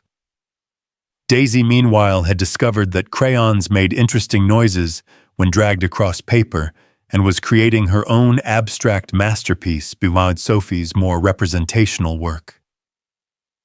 You know what? Elena said, settling more comfortably on the floor beside them. I think I'll finish my homework later. Right now, I'd rather help you two with your art project. Julian joined them on the floor, and for the next hour, they worked together on decorating the poster and creating additional artwork that Sophie deemed necessary for a proper celebration. Elena found her earlier frustrations melting away in the face of her daughter's enthusiastic creativity and Julian's patient participation in their increasingly elaborate art project. It was nearly 10 o'clock when they finally got both girls settled for the night. Sophie had insisted that Daisy sleep in her room for their sleepover, and Elena had agreed after extracting promises that they would actually sleep rather than staying up all night giggling. Thank you, Elena said to Julian as they cleaned up the art supplies scattered across the living room. For listening, for not trying to fix everything, even though I know that's your instinct. I'm learning that sometimes the best way to support someone is just to witness their struggles without trying to solve them immediately, Julian replied. Sophie taught me that actually. After Sarah died, I kept trying to make everything better for her instantly. It took me a while to understand that she needed to feel her sadness fully before she could move through it. Elena paused in her collection of scattered crayons. Do you think we're doing the right thing, moving so fast with blending our families? Julian considered the question seriously. I think we're doing the honest thing. Sophie and Daisy adore each other, you and I love each other, and we're all happier when we're together than when we're apart. The timeline doesn't matter as much as the authenticity of what we're building. Even when it's messy and complicated. Especially when it's messy and complicated. The best families are built from honest imperfection, not calculated perfection. Elena smiled, thinking about the evening they'd just shared, her academic stress, the girls' art project, Julian's steady presence through all of it. It had been messy and complicated, but it had also been real in a way that made her feel more grounded than any carefully planned interaction ever could. The following week brought an unexpected challenge that tested every principle they'd just discussed. Elena was in her advanced curriculum design class when her phone buzzed with a text from Daisy's daycare. Daisy has a fever of 101. Please pick up immediately. Elena felt the familiar panic of single parenthood, the impossible choice between her child's needs and her academic responsibilities. She was in the middle of a group presentation that accounted for 20% of her final grade, and leaving now would mean automatically failing the assignment. But Daisy needed her, and that always came first. Elena was gathering her materials when her phone buzzed again, this time with a message from Julian. Got the call from daycare. I'm already on my way to pick up Daisy. Sophie's with me. We'll take good care of her until you can get there. Elena stared at the text, feeling a complicated mix of relief and vulnerability. This was exactly the kind of rescue she'd told herself she didn't want or need. But looking around at her classmates, who were continuing their presentations without the constant background worry of childcare emergencies, Elena realized that accepting help didn't make her weak, it made her smart. She texted back, "Thank you. I'll be there as soon as class ends." Julian's response was immediate. "Take your time. Daisy's asking for So-So to read her stories. We've got this." Elena managed to complete her presentation, though she spent the entire time distracted by worry about Daisy and gratitude for Julian's immediate response to the crisis. When class ended, she drove to Julian's house faster than was probably wise, her maternal anxiety overriding her usual caution. She found Daisy curled up on Julian's couch, her flushed cheeks and glassy eyes evidence of her fever, but looking content as Sophie read her picture books in a gentle voice. Julian was in the kitchen preparing what appeared to be homemade chicken soup. "Mama," Daisy called weakly when she saw Elena reaching out her arms for comfort. Elena scooped up her daughter, feeling the heat radiating from her small body and the way Daisy melted against her with the particular exhaustion that came with being sick. "How is she?" Elena asked Julian, who had emerged from the kitchen with a steaming mug of tea. "Fever's holding steady at 101, he reported. "I gave her some children's Tylenol about an hour ago. She's been asking for you, but Sophie's been keeping her entertained with stories and songs." Elena looked at Sophie, who was still sitting beside them on the couch, with a picture book in her lap. "Thank you, sweetheart. That was very kind of you to help take care of Daisy." "That's what big sisters do," Sophie said matter-of-factly. "When I was sick after Mommy died, Daddy took care of me even when he was sad, too. Now Daisy's sick, so we all take care of her." Elena felt her throat tighten at Sophie's simple logic and the way she'd unconsciously included Elena in their family unit.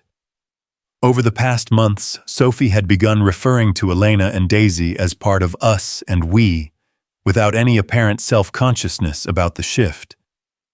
"I should probably take her home," Elena said, though the prospect of managing a sick toddler alone in her small apartment felt overwhelming. "Or," Julian said carefully, "you could both stay here tonight. The guest room is already set up, and this way, if Daisy's fever spikes in the middle of the night, you'll have backup." Elena wanted to refuse on principle, to maintain her independence, even in the face of practical necessity. But Daisy chose that moment to curl closer against her and whisper, "Mama, I want to stay with Soso and Juju." "Okay, baby," Elena said softly. "We'll stay tonight." Julian's smile was warm but not triumphant, and Elena appreciated that he didn't make a big deal about her accepting help. Instead, he returned to the kitchen to finish preparing soup, while Sophie continued her gentle entertainment of Daisy. That night, Elena found herself sleeping in Julian's guest room, with Daisy curled against her, listening to the sounds of the house settling around them. At 2 a.m., when Daisy's fever spiked and she woke crying, Julian appeared in the doorway with a cool washcloth and more children's medication, as if he'd been monitoring the situation even in his sleep. "I've got it," Elena whispered, but Julian was already helping to cool Daisy's fever and offering quiet reassurance. "We've got it," he corrected gently. By morning, Daisy's fever had broken and she was demanding pancakes with the renewed appetite of a recovering toddler. Elena watched Julian and Sophie work together in the kitchen, moving around each other with the practiced ease of a long-established team, and realized that somewhere in the past months, she and Daisy had become part of that team too. "Elena," Sophie said, as they sat around the breakfast table, "I have an idea." "What's your idea, sweetheart?" "I think we should all live in the same house all the time. That way, when someone gets sick, we don't have to drive around to take care of each other. And Daisy and I could share a room and have sleepovers every night." Elena nearly choked on her coffee. That's a big idea, Sophie." "But it's a good idea, right, Daddy? Don't you think it's a good idea?" Julian looked at Elena with an expression that managed to convey both his own desire for exactly what Sophie was proposing and his awareness that the timing might not be right. "I think," Julian said diplomatically, "that Elena and Daisy are always welcome here, and we love spending time together. But big decisions like that take time to think about carefully." Sophie nodded seriously.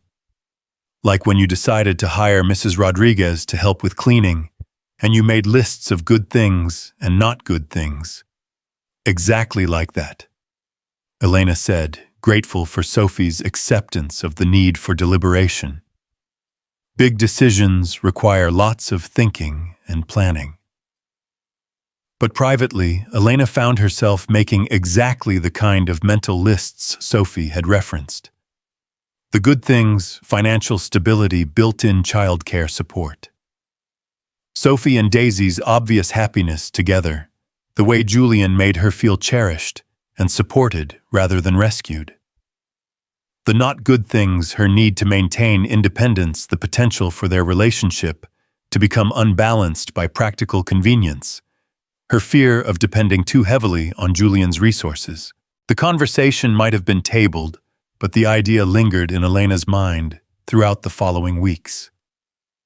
When her car broke down again, and Julian immediately offered his spare vehicle when Sophie had a school emergency, and Elena picked her up without a second thought when Daisy had nightmares and asked for both Mama and Juju to comfort her.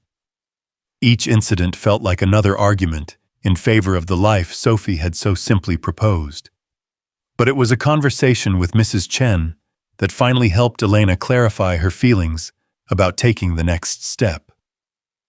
"You look tired, dear girl," Mrs. Chen observed one evening when Elena stopped by to pick up mail. "School is going well." "School is going well," Elena confirmed. "It's everything else that's complicated." Mrs. Chen invited her in for tea, and Elena found herself explaining about Sophie's suggestion and her own conflicted feelings about it. "You are afraid," Mrs. Chen said, after listening carefully. "But afraid of what exactly?" Elena considered the question. "I'm afraid of losing myself.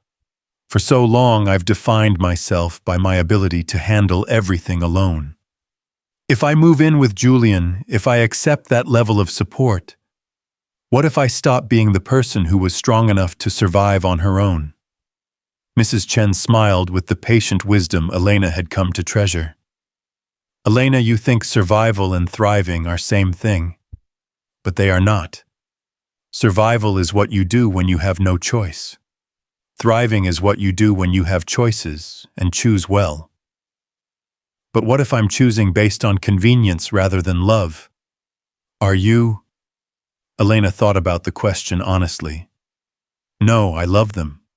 I love Julian and I love Sophie and they love Daisy and me. But the practical benefits are so significant that I worry I can't trust my own feelings." "Let me ask a different question," Mrs. Chen said.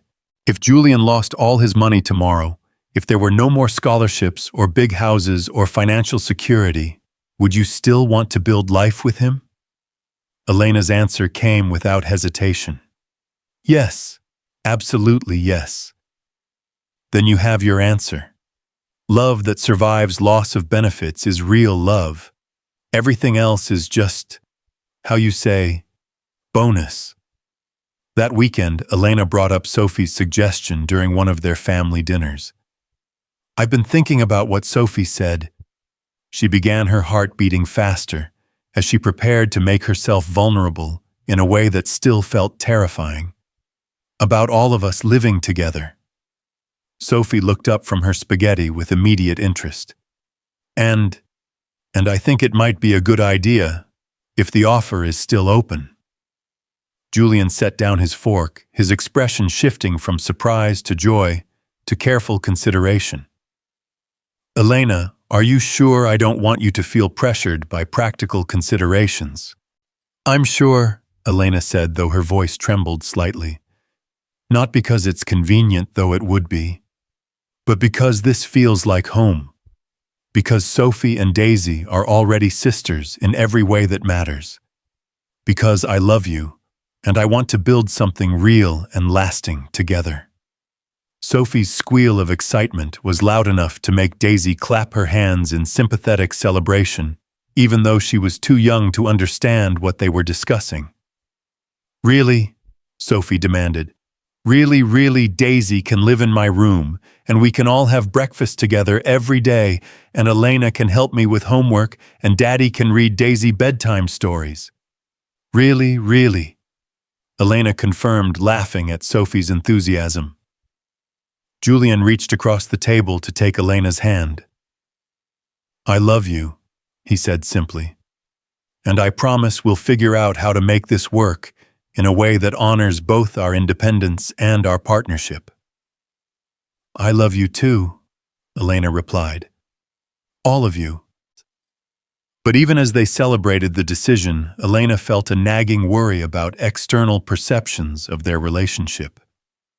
She'd worked hard to establish herself as a serious student and future educator, and she was concerned about how her professors and classmates might view her decision to move in with Julian. Her fears proved partially justified when the news inevitably spread through her graduate program. Elena first noticed the change in her educational psychology class, where her group project partners began excluding her from important planning conversations and making jokes about trust fund babies when they thought she couldn't hear. The situation came to a head during a particularly challenging seminar discussion about educational equity and access. Professor Williams was leading a debate about socioeconomic factors in academic achievement when one of Elena's classmates, a woman named Jessica, who had never been particularly friendly, made a pointed comment. "It's easy to talk about overcoming financial barriers when you have a wealthy boyfriend to solve all your problems," Jessica said, her eyes fixed pointedly on Elena. "Some of us are actually experiencing the challenges we're studying rather than just observing them from the outside. The classroom fell silent, and Elena felt every pair of eyes turn toward her.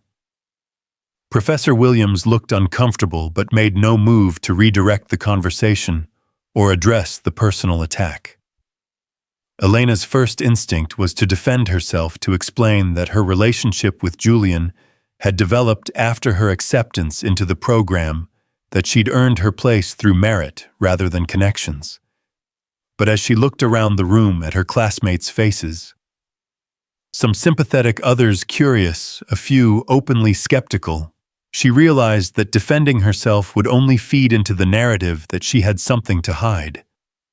Instead, Elena took a deep breath and chose a different approach. "You're right, Jessica," she said calmly. "I am in a position of privilege now that I wasn't in when I started this program. I have more financial stability, more family support, and more resources than I had 6 months ago. But that doesn't erase the 2 years I spent working 3 jobs to support my daughter, or the night I had to return baby formula because I couldn't afford it, or the dozens of times I've had to choose between my education and my child's immediate needs." Elena paused, feeling the weight of the room's attention, but no longer feeling defensive about her story. "The difference is that now I have the support to pursue my education without compromising my daughter's well-being. And yes, that support comes in part from my relationship with Julian. But it also comes from an incredible little girl who reminds me every day why this work matters, from a neighbor who believes in my potential, and from professors who see my academic abilities rather than my personal circumstances." Elena looked directly at Professor Williams as she said this last part, noting his slight shift in posture. "I'm not going to apologize for accepting support when it was offered," Elena continued. "And I'm not going to pretend that my current circumstances don't give me advantages that other students might not have. But I'm also not going to let anyone suggest that my academic work is less valid because of my personal life." Jessica looked somewhat chastened by Elena's measured response, and several other students nodded in apparent agreement with Elena's points. Professor Williams cleared his throat. "Ms. Marlowe raises important points about the intersection of personal circumstances and academic achievement. Perhaps we can use this as a launching point to discuss how educators can better support students who are navigating complex life situations while pursuing their education." The conversation that followed was more substantive and less personal than the attack that had precipitated it, but Elena remained shaken by the experience. After class, she sat in her car for several minutes, processing what had happened and what it might mean for her remaining time in the program. Her phone rang, and she saw Julian's name on the screen. "How was class?" he asked, his voice carrying the warm interest he always showed in her academic experiences. "Complicated," Elena said, then found herself telling him about Jessica's attack and her own response. Julian was quiet for a moment after she finished. "I'm sorry that happened to you, and I'm proud of how you handled it. Are you because I keep wondering if I should have said something different, or if I'm being naive about how this is going to affect my relationships with my classmates?" Elena, you stood up for yourself with dignity and honesty. You acknowledged the complexity of your situation without apologizing for it. That takes tremendous strength and maturity. Elena felt some of her tension ease. "I just want to be judged on my own merits." You are being judged on your own merits. By me, by Sophie, by the professors who've seen your academic work, by your field placement supervisors. The opinions of insecure classmates don't define your worth or your potential as an educator. Elena smiled, despite her lingering frustration. "When did you become so wise about academic politics?" "When I fell in love with someone brilliant enough to navigate them," Julian replied. Are you coming home for dinner? Sophie made place cards for all of us, including Daisy. Apparently, formal dining is required when celebrating Elena's stand against injustice. Elena laughed, feeling the weight of the day's challenges beginning to lift. I'm coming home. The word slipped out naturally, and Elena realized she meant it completely. Not Julian's home or their temporary arrangement, but home, the place where the people she loved were waiting for her, where her victories and struggles were shared rather than shouldered alone. Good, Julian said warmly. We'll be here. As Elena drove through the familiar streets toward the house where Sophie and Daisy were probably already setting the table with elaborate ceremony, she reflected on how much had changed since that night in the grocery store. She was still the same woman who had been strong enough to survive alone, but now she was also the woman who was wise enough to thrive with others. And perhaps Elena thought, as she pulled into the driveway, where Julian was already waiting to help her carry her books. That was the most important lesson she'd learned all semester. 2 years later, Elena stood at the podium in the university's main auditorium, looking out at an audience that included her fellow graduates, proud families, and distinguished faculty members. Her cap sat perfectly on her carefully styled hair, and her graduation gown bore the honor cords that marked her summa cum laude achievement. But it was the faces in the third row that made her heart swell with the kind of joy that transforms ordinary moments into memories that last forever. Julian sat there beaming his phone, undoubtedly capturing every second, despite the university's request to limit photography during the ceremony. Beside him, Sophie held 4-year-old Daisy on her lap, both girls wearing matching dresses that Sophie had insisted were graduation fancy. Mrs. Chen sat next to them, her silver hair gleaming under the auditorium lights, her weathered hands clasped together in pride. And to Elena's amazement, her parents had made the trip from Ohio, their faces reflecting a mixture of pride and wonder that their daughter had achieved something they'd never quite believed possible. Ladies and gentlemen, the dean announced, please welcome our student speaker, Elena Cross. The name still felt new on Elena's tongue, even 6 months after the quiet courthouse ceremony that had made their family official in the eyes of the law. They'd planned a larger celebration for later, but when Sophie had asked why they couldn't just be a real family already, Elena and Julian had realized that the paperwork was just a formality. They'd been a real family for much longer than either of them had officially acknowledged. Elena adjusted the microphone and took a deep breath, her eyes finding Julian's supportive gaze in the audience before she began to speak. 3 years ago, I stood in a grocery store checkout line, unable to afford the formula my baby daughter needed. I felt invisible, defeated, and certain that my dreams of becoming a teacher were as far away as the stars. I had no idea that a stranger's kindness was about to change, not just that one night, but the entire trajectory of my life. She paused, seeing heads nod in recognition throughout the audience. Elena had learned that everyone had their own version of that grocery store moment, the point where hope felt impossible, and the future seemed predetermined by circumstances beyond their control. Education is often described as the great equalizer, but the truth is more complex than that simple phrase suggests. Education can be transformative, but only when it's accessible. Tonight we celebrate not just individual achievement, but the power of community investment in human potential. Elena's eyes found Sophie's face shining with pride and attention. At 9 years old, Sophie had become Elena's most enthusiastic cheerleader and her most insightful critic, offering feedback on practice presentations with the seriousness of a graduate advisor. The Cross-Tech Foundation's scholarship program gave me more than financial support, Elena continued. It gave me the radical gift of believing that my dreams mattered, that single mothers could be scholars, that struggling families deserved investment rather than judgment.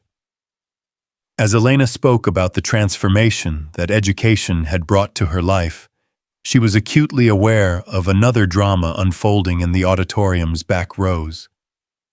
She'd spotted Penelope Covington early in the ceremony, the Crosstech board member whose opposition to the scholarship program had become increasingly vocal over the past year. Penelope had been lobbying other board members to redirect foundation funds toward what she called more traditional educational initiatives, and Elena knew that her success and the success of the other scholarship recipients was being scrutinized as evidence for or against the program's continuation. But perhaps the most important lesson I've learned, Elena said, her voice gaining strength as she approached the heart of her message, is that accepting help isn't a sign of weakness, it's a recognition of our fundamental interconnectedness. We succeed not in spite of our communities, but because of them. Elena's speech concluded to enthusiastic applause, and as she walked across the stage to receive her diploma, she caught sight of Penelope Covington's stone-faced expression. The woman was clearly unimpressed by Elena's academic achievement, and Elena felt a familiar surge of the defensive anger she'd worked so hard to transform into productive determination. After the ceremony, Elena was surrounded by well-wishers and fellow graduates, but her attention kept drifting to a tense conversation she could see unfolding between Julian and Penelope near the auditorium's exit. Sophie, who had developed an uncanny ability to sense when adults were discussing important matters, had positioned herself close enough to eavesdrop while pretending to help Daisy with her shoes. "Julian," Elena heard Penelope say as she approached their group, "we need to discuss the foundation's direction. This scholarship program has become far too personal for you. The board is concerned about the appearance of favoritism." Elena felt Julian's tension immediately, though his expression remained carefully neutral. "Penelope, this is Elena's graduation day. Perhaps we could schedule a meeting to discuss foundation business at a more appropriate time." "Actually," Elena said, stepping forward with the confidence that 2 years of graduate school had cultivated, "I'd like to hear Mrs. Covington's concerns. After all, they seem to center on my worthiness as a scholarship recipient." Penelope's eyebrows rose at Elena's directness. "Mrs. Cross, I'm sure you're a lovely person, but the optics of this situation are problematic. You've received significant financial support from a foundation whose CEO you subsequently married. It raises questions about the integrity of our selection process." Elena felt her parents, Mrs. Chen, and several classmates moving closer, drawn by the obvious tension in the conversation. Sophie had abandoned all pretense of tying Daisy's shoes and was listening with the focused attention she brought to playground conflicts that required adult intervention. "You're right," Elena said calmly, surprising Penelope with her agreement. "The optics are complicated. Let me clarify the timeline for you." Elena's voice carried the clear authority she'd developed through countless classroom presentations and student teaching experiences. "I was awarded the scholarship based on my academic record, financial need, and potential impact as an educator. The selection committee included 5 board members and 2 external education experts, none of whom knew about my personal relationship with Julian, because it didn't exist yet." Elena paused, noting the growing audience for their conversation, and feeling grateful for all the times she'd practiced defending her achievements in less sympathetic settings. "My relationship with Julian developed after I was already in the program, and I've maintained my scholarship requirements throughout that relationship. My GPA is 3.97, I've completed my community service requirements, and my student teaching evaluations consistently rated me as exceptional." Penelope's expression had shifted from smug superiority to uncomfortable defensiveness.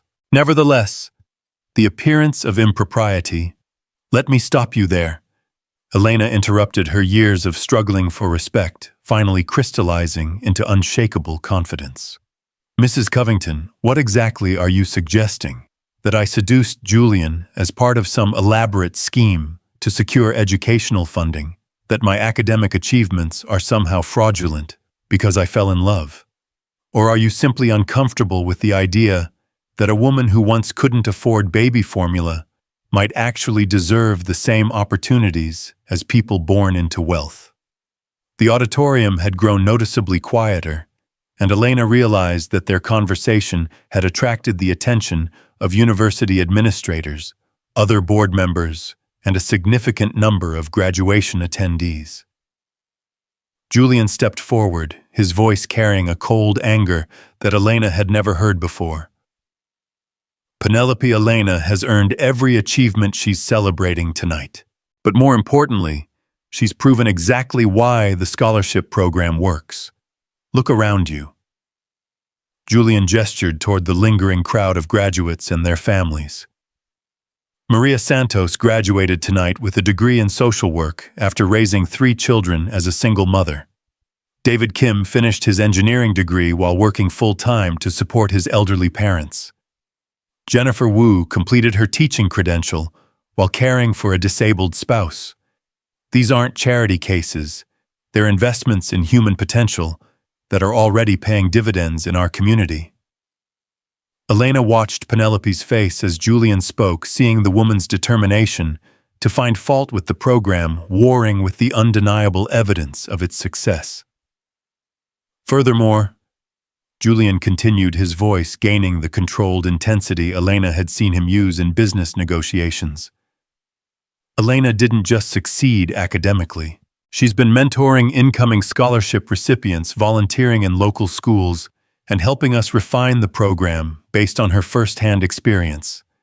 If that's favoritism, then I hope we show favoritism to every scholarship recipient who demonstrates such commitment to our mission. Sophie, who had been listening to this exchange with the focused attention of someone half her age, suddenly stepped forward and tugged on Penelope's sleeve. "Excuse me," Sophie said, with the polite firmness she used when correcting adults who were clearly missing important information. "I think you don't understand about Elena."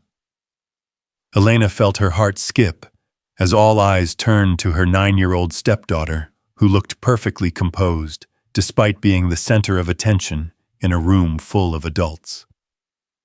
"Sophie, sweetheart," Elena said gently, "maybe this isn't the time." "No, Elena, it is the time," Sophie said with conviction. "Because this lady is saying not true things about you, and that's not okay." Sophie looked directly at Penelope with the fearless honesty that children possess when defending someone they love. "Elena didn't take advantage of anything. She saved my daddy and me." Before Elena, Daddy was sad all the time, even when he was pretending to be happy. And I was sad too, because I missed my first mommy, and I thought maybe we'd always just be sad. Elena felt tears threatening as Sophie continued, her young voice carrying a wisdom that seemed to humble every adult in their vicinity. But Elena made us remember how to be happy together.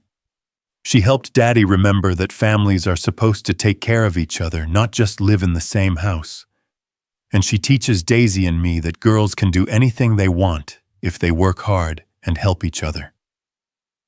Sophie paused, looking around at the adults who were listening with obvious emotion to her earnest defense. So if Elena getting smart and becoming a teacher is favoritism, then favoritism is good. Because now she's going to help lots of kids learn things, and kids like Elena who maybe don't have enough money are going to get helped too because of the program Daddy made. The silence that followed Sophie's speech was weighted with the kind of truth that only children dare speak in public settings. Elena saw tears in her mother's eyes, pride in Julian's expression, and something that looked like shame on Penelope's face. Dr. Martinez, who had been standing nearby with other faculty members, stepped forward and addressed Penelope directly. "Mrs. Covington, I've been following this conversation with interest, and I think you should know that Elena has been one of the most impressive students our program has ever graduated. Her student teaching supervisor described her as having a natural gift for connecting with struggling students, children who see their own experiences reflected in her story. Dr. Martinez paused, her own authority as an educator evident in her measured tone. Elena's personal journey isn't a liability to her professional development. It's an asset. She understands firsthand the barriers that many of our students face at home, and she's equipped to help them in ways that teachers from more privileged backgrounds might not be. Elena felt a surge of gratitude for Dr. Martinez's support, but it was her father who provided the conversation's most unexpected moment. Elena's quiet, reserved father stepped forward and addressed Penelope with a directness that surprised everyone who knew him. "Ma'am," he said in his gentle Ohio accent, "I flew out here because I wanted to see my daughter graduate from college. I wasn't sure I'd live to see this day, to be honest. Elena's mama and we didn't think this was possible when she had to leave school to take care of the baby." Elena's father's voice grew stronger as he continued. "But watching her these past 2 years, seeing how hard she's worked and how much she's grown, I realize I was wrong about a lot of things. My daughter didn't need rescuing. She needed opportunity. And when someone saw fit to give her that opportunity, she seized it and made the most of it." He looked directly at Penelope, his weathered hands clasped behind his back. "I don't know much about foundations or scholarships or any of that. But I know my daughter, and I know she's earned everything she's achieved tonight. If you can't see that, then maybe you're not looking hard enough." Elena felt her throat close with emotion at her father's unexpected defense. Their relationship had been strained for years by his inability to understand her choices and his discomfort with her struggles. But standing here in his best suit, defending her achievements to a stranger, he looked like the father she'd always hoped he could be. Penelope, clearly overwhelmed by the unified front of support for Elena, and the scholarship program, made one final attempt to maintain her position. "The board will still need to review the program's effectiveness," she said stiffly. "Personal testimonials, while touching, aren't sufficient evidence for continued investment." Elena smiled, feeling the confidence that came from knowing her ground completely. "Mrs. Covington, I'd be happy to provide you with data on program effectiveness. Graduation rates, employment outcomes, community impact metrics, whatever evidence-based analysis you need to make an informed decision." Elena paused, letting her words sink in before delivering her final point. "But I'd also suggest that you spend some time in elementary school classrooms, observing teachers who've been trained to recognize and support struggling students. Because the real measure of this program's success isn't just in our diplomas, it's in the children whose lives we'll impact, because we understand what it means to overcome obstacles." The confrontation ended without dramatic resolution, Penelope retreating with vague promises to continue the conversation at the appropriate venue. But Elena felt a sense of completion that went beyond winning an argument. She'd defended not just herself, but the program that had made her transformation possible, and she'd done so with the support of a family that had rallied around her with fierce loyalty. Later that evening, after the graduation dinner and family celebrations had concluded, Elena found herself sitting in Julian's butterfly garden, with Daisy asleep in her lap, and Sophie curled against her side. Julian sat beside them, his arm around Elena's shoulders, all of them watching the sunset paint the sky in shades of orange and gold. "I'm proud of you," Julian said quietly. "Not just for graduating, but for how you handled Penelope tonight. You didn't just defend yourself, you defended every student who'll benefit from the program in the future." Elena leaned against Julian's shoulder, feeling the profound contentment that came from knowing she was exactly where she belonged. "I couldn't have done any of this without you, without all of you." Sophie looked up at Elena with the serious expression she wore when preparing to share important thoughts. "Elena, do you think my first mommy would be proud of our family?" Elena's heart squeezed at the question that Sophie asked periodically, usually during moments of transition or celebration. I think your first mommy would be incredibly proud of the beautiful, smart, kind girl you've become, and I think she'd be happy that you have so many people who love you. Do you think she sent you to us? Sophie asked. Like the butterflies. Elena considered the question seriously, looking around the garden, where Sarah's presence still felt tangible in every carefully chosen plant and thoughtfully placed stone. I think, Elena said slowly, that love has a way of creating connections that we don't always understand. Maybe your mommy's love helped prepare your heart to welcome Daisy and me into your family. And maybe my love for you and Daddy helped me become brave enough to accept all the good things that were waiting for us. Sophie nodded, thoughtfully satisfied with this explanation. I'm going to tell that to kids at school who ask about having two mommies. That love makes more love, not less love. Julian's arm tightened around Elena's shoulders. Sophie, that might be the wisest thing anyone's ever said about families. As the evening deepened into night, Elena reflected on the journey that had brought them to this moment.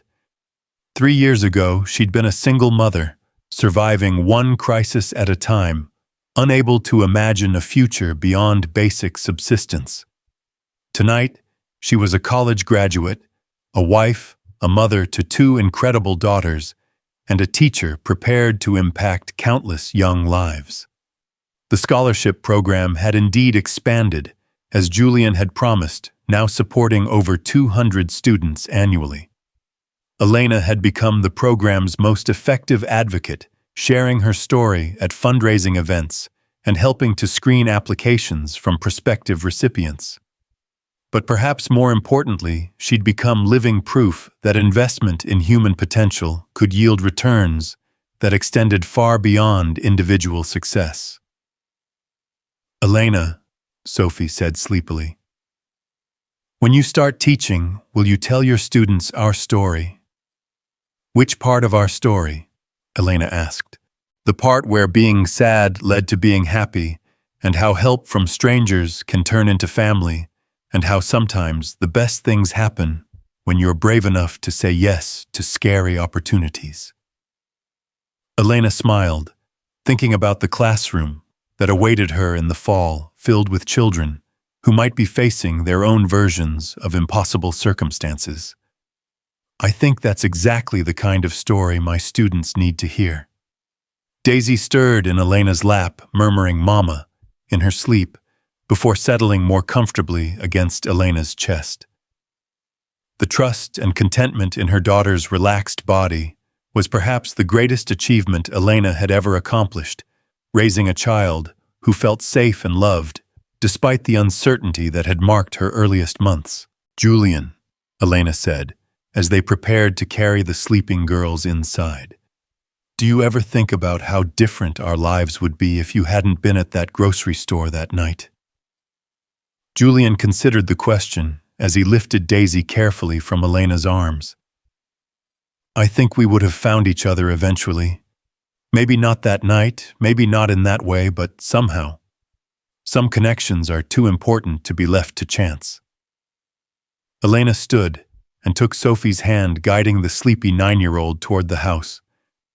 Do you really believe that? I believe that kindness creates opportunities for love to flourish, Julian said, echoing words Elena had heard him speak at foundation events.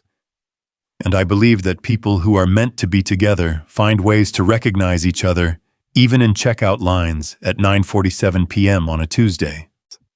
As they tucked the girls into their respective beds, Daisy in the nursery that had been lovingly prepared for her Sophie, in her room that still displayed artwork from Elena's first visit, Elena felt the deep satisfaction of a life that had found its proper shape. Sophie's bedtime prayers had evolved over the months to include lengthy gratitude lists that encompassed everyone from her first mommy in heaven to the crossing guard at school who always remembered her name. Tonight, she added a special request. And please help Elena's new students love learning as much as I do, and help them know that smart girls can do anything, and help Elena remember that she's the best teacher already, even before she starts teaching. After the girls were settled, Elena and Julian sat in their living room, surrounded by graduation cards and flowers, processing the day's emotional highs and challenges. "Penelope isn't going to give up easily," Elena said, curling into Julian's side on the couch. "She sees me as evidence that the program lacks proper oversight." "Penelope sees you as evidence that the program works exactly as intended," Julian corrected. "That's what threatens her. She's invested in maintaining systems that preserve advantage for people like her, and you represent the possibility of real change." Elena was quiet for a moment, thinking about the confrontation and its implications for the scholarship program's future. What if the board decides she's right? What if they shut down the program because of the controversy around us? Julian turned to face Elena fully, his expression serious but not worried. "Elena, 57 people have graduated from the program since it started. They're teachers, nurses, social workers, engineers, and entrepreneurs. They're contributing to their communities, raising families, and creating opportunities for the next generation. That's not a controversy, that's a success story that speaks for itself." Elena felt some of her anxiety ease, but a new concern took its place. "What about us if the board decides our relationship creates too much conflict of interest? Would you step down from the foundation?" Julian's answer came without hesitation. "Elena, the foundation exists to create opportunities for people like you to achieve their potential. If my personal happiness somehow threatened that mission, then yes, I'd step down. But it won't come to that. The program's success is too clear, and your achievements are too impressive for even Penelope to dismiss indefinitely." Elena curled closer to Julian, drawing comfort from his steady confidence. "I love you for being willing to make that sacrifice, and I love you even more for believing it won't be necessary." "I love you for becoming everything you were meant to be," Julian replied, "and for helping Sophie and me become everything we were meant to be too." They sat in comfortable silence for a while, watching the lights of the valley spread out below their hillside home. Elena thought about the scholarship recipients who would come after her students, who might be standing in their own versions of checkout lines, wondering if their dreams were possible. She thought about the children she would teach, who would see in her story evidence that circumstances could change, that help was available, and that education could indeed be transformative. Most of all, she thought about Sophie and Daisy, who would grow up believing that families could be created through choice and love, that women could overcome any obstacle through determination and support, and that kindness was always worth the risk it required. Elena's phone buzzed with a text from Mrs. Chen. "Saw you on local news tonight. Very proud. You made your great-grandfather proud too, I think. Circle complete." Elena smiled at the message, thinking about the soldier whose courage had saved a stranger 70 years ago, creating ripples that had eventually led to this moment. Thomas Marlowe couldn't have imagined that his split-second decision in a burning tank would someday enable his great-granddaughter to become a teacher. But perhaps that was the real magic of kindness. It created possibilities that extended far beyond the original act. 6 months later, Elena stood in front of her first classroom, looking out at 28 third graders who represented every kind of family structure, economic background, and learning style imaginable. Among them was Maria, whose single father worked 3 jobs to support his children; David, who was being raised by his grandmother after his parents' deportation; and Ashley, whose brilliant mind was masked by the chaos of an unstable home life. Elena had prepared extensively for this moment, but it was Sophie's advice that guided her approach to that first day. Just remember that every kid wants to feel smart and safe and important. If you help them feel those things, they'll learn everything else. "Good morning, class," Elena said, her voice carrying the warmth and authority she'd cultivated through years of practice and genuine care. "My name is Mrs. Cross, and I'm going to be your teacher this year. Before we start learning about reading and math and science, I want to tell you something important about our classroom." She gestured to the reading corner she'd created filled with books that reflected diverse families and experiences, and to the bulletin board that would soon display every student's work regardless of skill level. "This classroom is a place where everyone belongs, where everyone can learn, and where everyone's story matters. Some of you might be worried about whether you're smart enough or whether school is going to be hard. I want you to know that I believe every single one of you has the ability to surprise yourself with what you can accomplish." Elena paused, looking at the faces turned toward her with the mixture of hope and skepticism that children bring to new beginnings. "I also want you to know that I understand what it's like when things are difficult at home, when your family doesn't look like other families, or when you're worried about things that kids shouldn't have to worry about. I've been there, and I want you to know that those experiences don't make you less than anyone else. They make you strong and wise in ways that will help you throughout your life." Maria raised her hand tentatively. "Mrs. Cross, are you going to be nice to us even when we make mistakes?" Elena's heart squeezed at the question, recognizing the uncertainty that came from experience with adults who had conditional patience. "Maria, making mistakes is how we learn. I'm going to be kind to you, especially when you make mistakes, because that's when you'll need kindness the most. And I'm going to help you learn from your mistakes so you can get better and better at everything we do together." As the day progressed, Elena found herself drawing on every aspect of her journey. Her experience as a struggling single mother helped her understand why David fell asleep during reading time. Her academic training gave her tools to support Ashley's advanced learning needs, and her relationship with Sophie and Daisy informed her approach to building classroom community. At lunch, Elena called Julian to share the excitement and challenges of her first morning as a teacher. "How are you feeling?"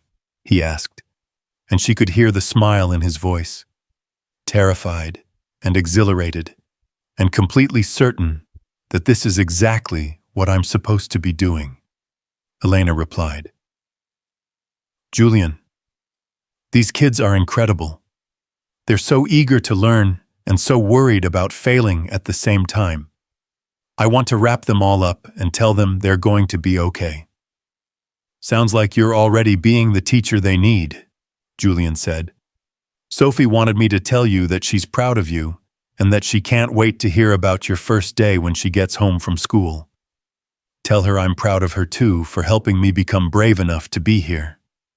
That evening, Elena sat around the dinner table with Julian, Sophie, and Daisy sharing stories from their respective first days of the school year. Sophie, now in 4th grade, regaled them with tales of her new teacher's unusual methods for teaching multiplication, while Daisy, who had just started preschool, demonstrated the songs she'd learned about sharing toys.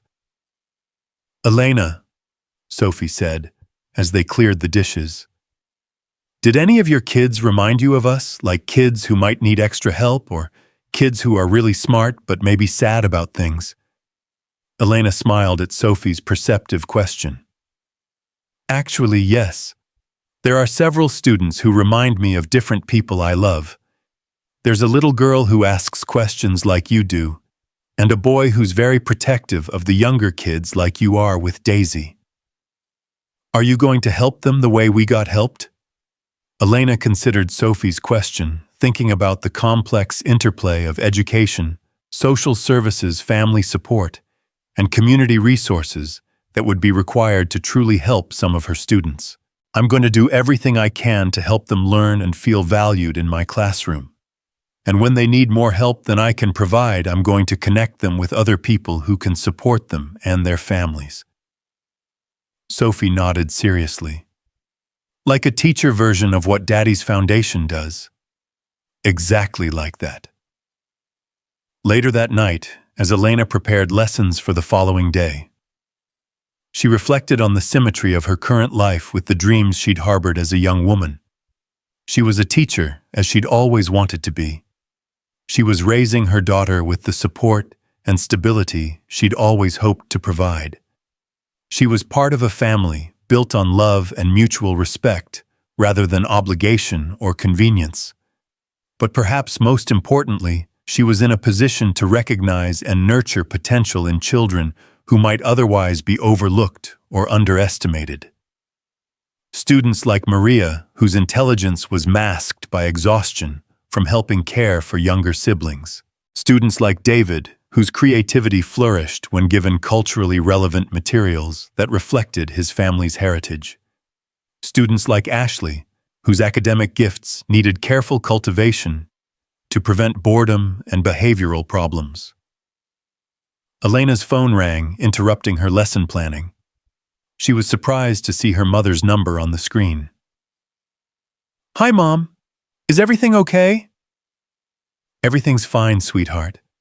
I just wanted to call and see how your first day of teaching went." Elena smiled, touched by her mother's interest. Their relationship had improved dramatically since the graduation ceremony, where Elena's achievements had finally helped her parents understand the scope of what she'd accomplished. "It was wonderful, Mom. Challenging and a little overwhelming, but wonderful. I think I'm going to love teaching even more than I expected." "I'm so proud of you, Elena. Your father and I have been talking about everything that's happened over the past few years, and we realize we didn't always support you the way we should have." Elena felt her throat tighten with unexpected emotion.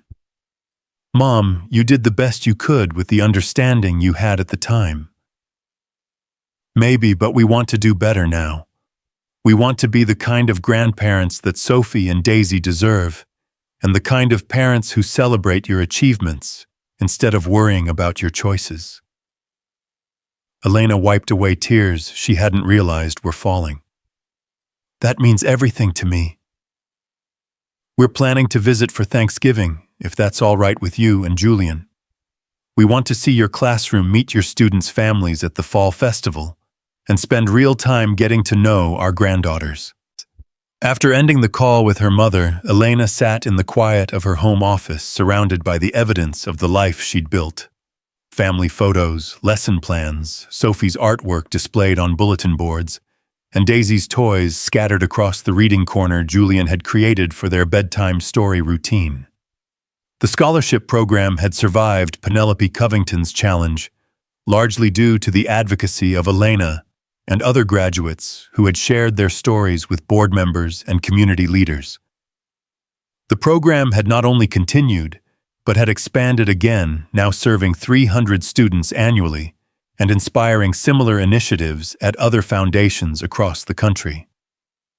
Elena had become a sought-after speaker at education conferences, sharing research on the intersection of teacher preparation and lived experience with poverty.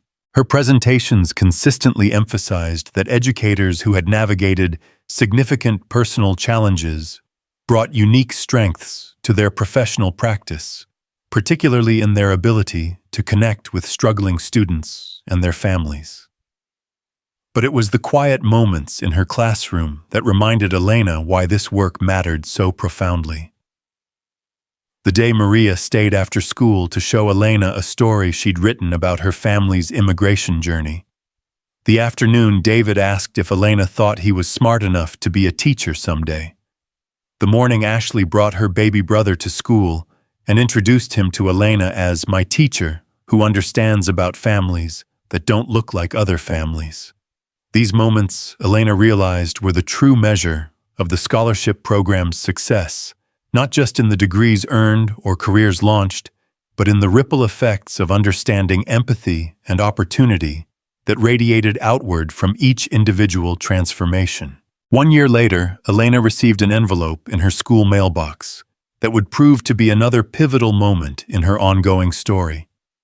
The return address indicated it was from the State Education Department, and Elena's heart raced as she opened what could be either very good or very bad news. Dear Mrs. Cross, the letter began. We are pleased to inform you that you have been selected as one of 5 finalists for California's Beginning Teacher of the Year Award. Elena read the letter 3 times before the words fully registered. The award recognized first- and second-year teachers who had demonstrated exceptional impact in their classrooms and communities. Elena's nomination had been submitted by her principal, supported by letters from colleagues, parents, and even some of her students. The selection process would include classroom observations, interviews with education officials, and a presentation about her teaching philosophy and methods. The winner would receive a significant cash award, opportunities for professional development, and a platform to advocate for education policy changes. Elena's first call was to Julian, who answered immediately, despite being in what sounded like an important meeting. Elena, is everything okay?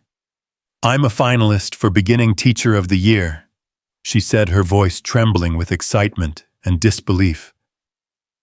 The silence on the other end lasted long enough that Elena wondered if the call had dropped. Julian, are you there? I'm here, he said, and she could hear the emotion in his voice. Elena, that's incredible. I'm so proud of you, I can barely speak. It's just a nomination, Elena said, though she couldn't suppress her smile. There are 4 other finalists. Elena Cross, Julian said firmly, you are going to win this award, and then you're going to use that platform to change education policy in this state. And Sophie, Daisy, and I are going to be in the front row cheering when they announce your name. That evening's family dinner celebration was interrupted by Sophie's serious announcement that she had something important to discuss. Elena, she said, with the gravity she reserved for truly significant matters, if you win this award, are you going to become too famous to be our mom? Elena's heart melted at the question, recognizing the fear beneath Sophie's practical inquiry. Sophie, no award or recognition could ever be more important to me than being your and Daisy's mom. That's the most important job I'll ever have. But what if they want you to travel around talking to people about teaching? What if you have to go to fancy parties and meet important people? Elena reached across the table to take Sophie's hand. If I'm asked to travel or speak at events, we'll figure out how to make it work as a family. Maybe you and Daisy could come with me sometimes, or maybe Daddy could arrange his schedule to be home more when I'm away. But we'll always prioritize our family time together. Sophie nodded, apparently satisfied with this reassurance. And if you become really famous, will you still help me with my science fair project? Sophie Cross, Elena said with mock seriousness. I will help you with science fair projects until you're old enough to help me with mine. The award ceremony took place 3 months later in Sacramento, in a ballroom filled with education officials, teaching colleagues, and families of the finalists. Elena sat at a table with Julian, Sophie, Daisy, Mrs. Chen, her parents, and several colleagues from her school, feeling simultaneously nervous and grateful for the support surrounding her. The keynote speaker was a nationally recognized education researcher who spoke about the qualities that distinguished exceptional teachers from merely competent ones. Elena found herself nodding along with his emphasis on empathy, cultural responsiveness, and the ability to see potential in every student, regardless of their background or circumstances. This year's Beginning Teacher of the Year, the speaker announced as the ceremony reached its culmination, has demonstrated exceptional ability to connect with students from diverse backgrounds, innovative approaches to curriculum development, and a commitment to advocacy that extends beyond her classroom walls. Elena's heart was beating so rapidly, she was sure everyone at her table could hear it. Elena Cross has transformed not only her own life through education, but has become a catalyst for systemic change in how we support teachers who bring lived experience with adversity to their professional practice. Elena felt Julian's hand squeeze hers as her name echoed through the ballroom. Mrs. Cross's classroom has become a model for trauma-informed pedagogy, and her advocacy for the intersection of teacher preparation and social support has influenced policy discussions at both state and national levels. As Elena walked to the podium to accept the award, she could see Sophie standing on her chair, applauding enthusiastically, Daisy clapping along in delighted mimicry, and tears of pride on every face at their table. "Thank you." Elena began, her voice steady despite the magnitude of the moment. "This award belongs not just to me, but to every person who believed in my potential, when I couldn't see it myself, to every student who trusted me with their learning and their stories, and to every educator who understands that teaching is fundamentally an act of love." Elena paused, looking out at the audience of educators who had dedicated their lives to nurturing human potential. 3 years ago, I was a single mother who couldn't afford baby formula. Today, I stand before you as California's beginning Teacher of the Year. That transformation was possible because someone saw my struggle and chose to respond with opportunity rather than judgment. Elena's eyes found Julian's face in the audience, seeing the pride and love that had sustained her through every challenge. But perhaps more importantly, that transformation has equipped me to recognize and nurture similar potential in my students and their families. Education is indeed the great equalizer, but only when it's paired with the support systems that make learning possible. Elena concluded her acceptance speech with a challenge to the education community to expand their understanding of what qualified teachers look like, to invest in programs that removed barriers to teacher preparation, and to recognize that educators who had navigated significant personal challenges brought irreplaceable strengths to their professional practice. As the ceremony concluded and Elena posed for photos with education officials and fellow teachers, she felt the profound satisfaction of a life that had found its purpose. The grocery store encounter that had begun as humiliation had evolved into a platform for advocacy that could impact thousands of students and families. Later that evening, as their family celebrated at Elena's favorite restaurant, Sophie raised her glass of sparkling apple cider in a toast. "To Elena," she said, with the seriousness she brought to all important occasions, "for being the best teacher and the best mom, and for showing everyone that being different makes you special, not weird." Elena laughed through tears of joy, looking around the table at the faces that had become her definition of home. Julian, whose kindness had transformed stranger into soulmate. Sophie, whose wisdom and love had taught Elena that families could be created through choice rather than just biology. Daisy, whose trust and joy reminded Elena daily why every struggle had been worth it. Mrs. Chen, whose practical wisdom had guided Elena through the most difficult transitions. And her parents, whose journey from doubt to pride had been almost as transformative as Elena's own academic achievement. "To all of us," Elena replied, raising her own glass, "for proving that the best families are built from love, support, and the courage to say yes to unexpected possibilities." As they drove home through the California hills under a canopy of stars, Elena reflected on the journey that had brought them to this moment of celebration. The scholarship program continued to thrive now, supporting over 500 students annually and serving as a model for similar initiatives across the country. Elena had become the program's most effective advocate, sharing her story at fundraising events and helping to design curriculum that prepared scholarship recipients for the unique challenges they might face in higher education.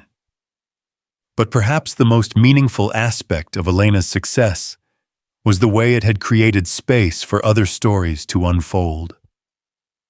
Maria's father had enrolled in an evening ESL program after seeing how Elena's education had transformed her family's prospects. David had started a tutoring program for immigrant children, inspired by Elena's emphasis on culturally responsive teaching. Ashley's grandmother had applied for her own scholarship to complete the nursing degree she'd abandoned 40 years earlier. These ripple effects reminded Elena that individual transformation, while deeply personal, was never truly individual. Every person who overcame barriers to education created pathways for others to follow, expanded definitions of who belonged in academic and professional spaces, and demonstrated the wisdom of investing in human potential regardless of packaging or circumstances. As they pulled into their driveway, Elena saw that Julian had arranged for landscape lighting to illuminate Sarah's butterfly garden. Monarch butterflies were indeed visible among the evening flowers, their delicate wings catching the soft light as they moved from bloom to bloom. "Look," Sophie whispered, pointing toward the garden. "Mommy's butterflies are celebrating with us." Elena felt a profound sense of connection to the woman whose love had prepared Julian and Sophie to welcome her and Daisy into their family. Sarah's presence wasn't a ghost haunting their happiness, but a foundation supporting their joy, evidence that love multiplied rather than diminished when shared generously. As they prepared the girls for bed, Elena thought about the classroom, waiting for her return on Monday, filled with students whose potential might not be immediately visible to observers focused on test scores or behavioral compliance.